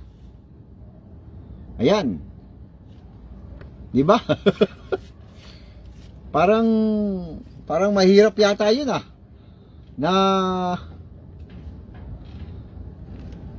yung pagkakasabi ng Panginoon Diyos ng iyong binhi at ang kanyang binhi. Binhi ni Satanas, binhi ng babae. Yan, kasi sa Apokalipsis lang makikita natin doon, mababasa natin na darating pa yung tinatawag na tinatawag na tribulation, yung tinatawag na kapigatian. May lalaban pa Yung 7 na lang ang hindi pa nagaganap. Yung 7 years na magkakaroon pa ng Antichrist.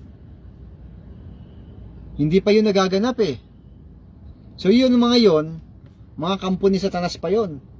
At mayroon pa pong 1,000 taon. Pagkatapos pa ng 1,000 taon, pakakawalan pa si Satanas. Mag-iipon pa siya ng kanyang binhi para labanan pa ang Panginoon Diyos. Kaya may binhi pa talaga siya hanggang sa panahon natin na ito. Gumagala pa sila hanggang ngayon. Sinabi ni Jesus Christ yan eh. Ang problema, paano? 8 lang ang natira na buhay doon. Patay lahat. Saan ngayon manggagaling ang binhi ni Satanas? Dahil sa bahang gunaw pa lang, naubos na mga kapatid at mga kapwa Kristiyano. Ano kaya, saan naman natin kukunin to? Yan po ang ating ipagpapatuloy sa darating po na Biyernes, kung saan naman po natin hahanapin yan yung kasi hindi po pwedeng mabaliwala yung sinabi ng Panginoon Diyos na ang iyong binhi ni Satanas at ang kanyang binhi. Siya ang dudurog ng iyong ulo at ikaw ang dudurog ng kanyang sakong. Ibig sabihin, may labanan pa talaga na magaganap. At sa katunayan, sa history po ng Biblia, marami pong labanan na naganap eh. Sa aklat lang po ni Propeta Daniel, meron pong labanan na naganap. Ano ho? Sa Israel po, meron din. Si Haring David, ganun din. Niligalig din siya ni Satanas. Ibig sabihin, talagang meron. Meron pa siyang binhi. Kumalat pa. Dumami pa. Saan mahahanap yun? Kasi nga, 8 lang naman talaga eh. Sinue, asawa niya, si Shem, Japet, at saka si Ham, at ang 3 nilang asawa, ng mga anak ni Noe. O sino dyan? Pinili ng Panginoon Diyos yan eh. Mga kapatid at mga kapwa Kristiyano. Alangan namang si Noe. Ayan. Si Shem kaya? Si Japet kaya? Si Ham kaya? Sino kaya ang nandyan na pwedeng pagkuhanan ng binhi ni Satanas? Kasi hindi pwedeng mabali or mabaliwala ang sinabi ng Panginoon Diyos. Yan po ang ating ipagpapatuloy mga kapatid sa ating pong sa darating po na Biyernes. Ayan, kung may tanong po kayo, maaari po kayong magtanong kung ano po ang inyong gustong malaman doon po sa ating panag-aaralan. Yan, si Larry Magsino, Tribulation para sa lahat ng tao. Tribulation para sa mga Kristiyano. Ayan. Yung 2 tribulation, tama. Pero tribulation para sa lahat ng tao, mali. Tribulation para sa mga Kristiyano. Tribulation lang po ang tama, pero para sa mga Kristiyano, mali. Ayan, ang Great Tribulation po, 2 po ang Great Tribulation sa Biblia. O 2 po ang tribulation. Isang tribulation, isang nga pong Great Tribulation. Binasa natin kanina, yung Great Tribulation, ang Panginoon Diyos po ang gagawa niyan. Ang tribulation naman, kapighatian, yan naman po yung gagawin ni Satanas. Ayan, binasa rin natin kanina yung Great Tribulation. Mahaba-haba din po yan. Kaya, siguro pwede natin ibalita yan sa ano po, sa Biyernes na lang po mga kapatid at mga kapwa Kristiyano. Sige po, kung meron po kayong katanungan habang may ilang minuto pa naman po. Kung wala na po, yung ating pong huling sinasabi bago tayo maghiwa-hiwalay mga kapatid at mga kapwa Kristiyano, bago ho tayo matulog, alalahanin po natin si Jesus Christ. Yan. Yung ating pong mga mahal sa buhay, tapikin ho natin bago matulog na sabihan ho natin, manalangin kay Jesus Christ, banggitin po ang kanyang banal na pangalan. Paggising sa umaga, bago pumasok sa trabaho, pasalamatan uli si Jesus Christ. Pagpasok sa trabaho, ano man ang gagawin, laging pong alalahanin si Jesus Christ. Huwag kong kalilimutan. Ayan. At ito po ang talata na palagi natin binabasa sa Hebreo po 13. Yan, ito ang nakasulat. Kaya't lagi tayo mag-alay ng papuri bilang handog sa Diyos sa pamamagitan ni Jesus. papuring mula sa ating mga labi na nagpapahayag ng ating pagkilala sa kanyang pangalan. Totoo po ba na si Lot ay mapagbiro?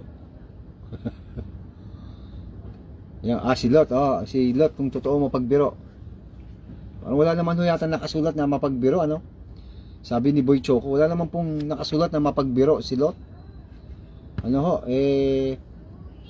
Kapiraso lang naman po yung naging partisipasyon ni Lot sa Biblia. Yun lang pong yung naghati sila ng kanyang tiyo na si Abraham. Dahil masikip na sila, kaya ang napili niya yung papunta sa Sodoma at Gomora. Ayun, doon siya iniligtas ng ni Abraham, ng Panginoon Diyos, at saka sa tulong ng Panginoon Diyos, binawi siya ni Abraham. Parang wala naman yatang mapagbiro.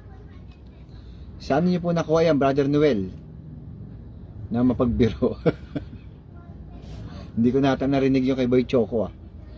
Sige po mga kapatid at mga kapwa Kristiyano, hanggang dito na lamang po. At siyempre, kung tayo po kung ipahintulot muli ng Panginoon Diyos sa Biyernes, tayo po ay makapag live broadcast uli, at pagpapatuloy po natin yon kung saan naman po kumuha ng binhi si Satanas sa darating po na Biyernes po. Sige po. Ayun, hindi ko po napanood yan sa program ni Black Widow Spider pala yon. Wala akong katotohanan na si Lot ay mapagbiro. Ayan. Bakit pa magbibiro si Lot? Ayan. Hindi ko yata napanood yun. Sige po. Nakakatawa, no? Mapagbiro daw si Lot. Ano kaya biniro ni Lot? Sige po mga kapatid at mga kapwa Kristiyano, hanggang dito na lamang po. Hanggang sa muli natin pagkikita. Huwag kayong mawawala. Paalam!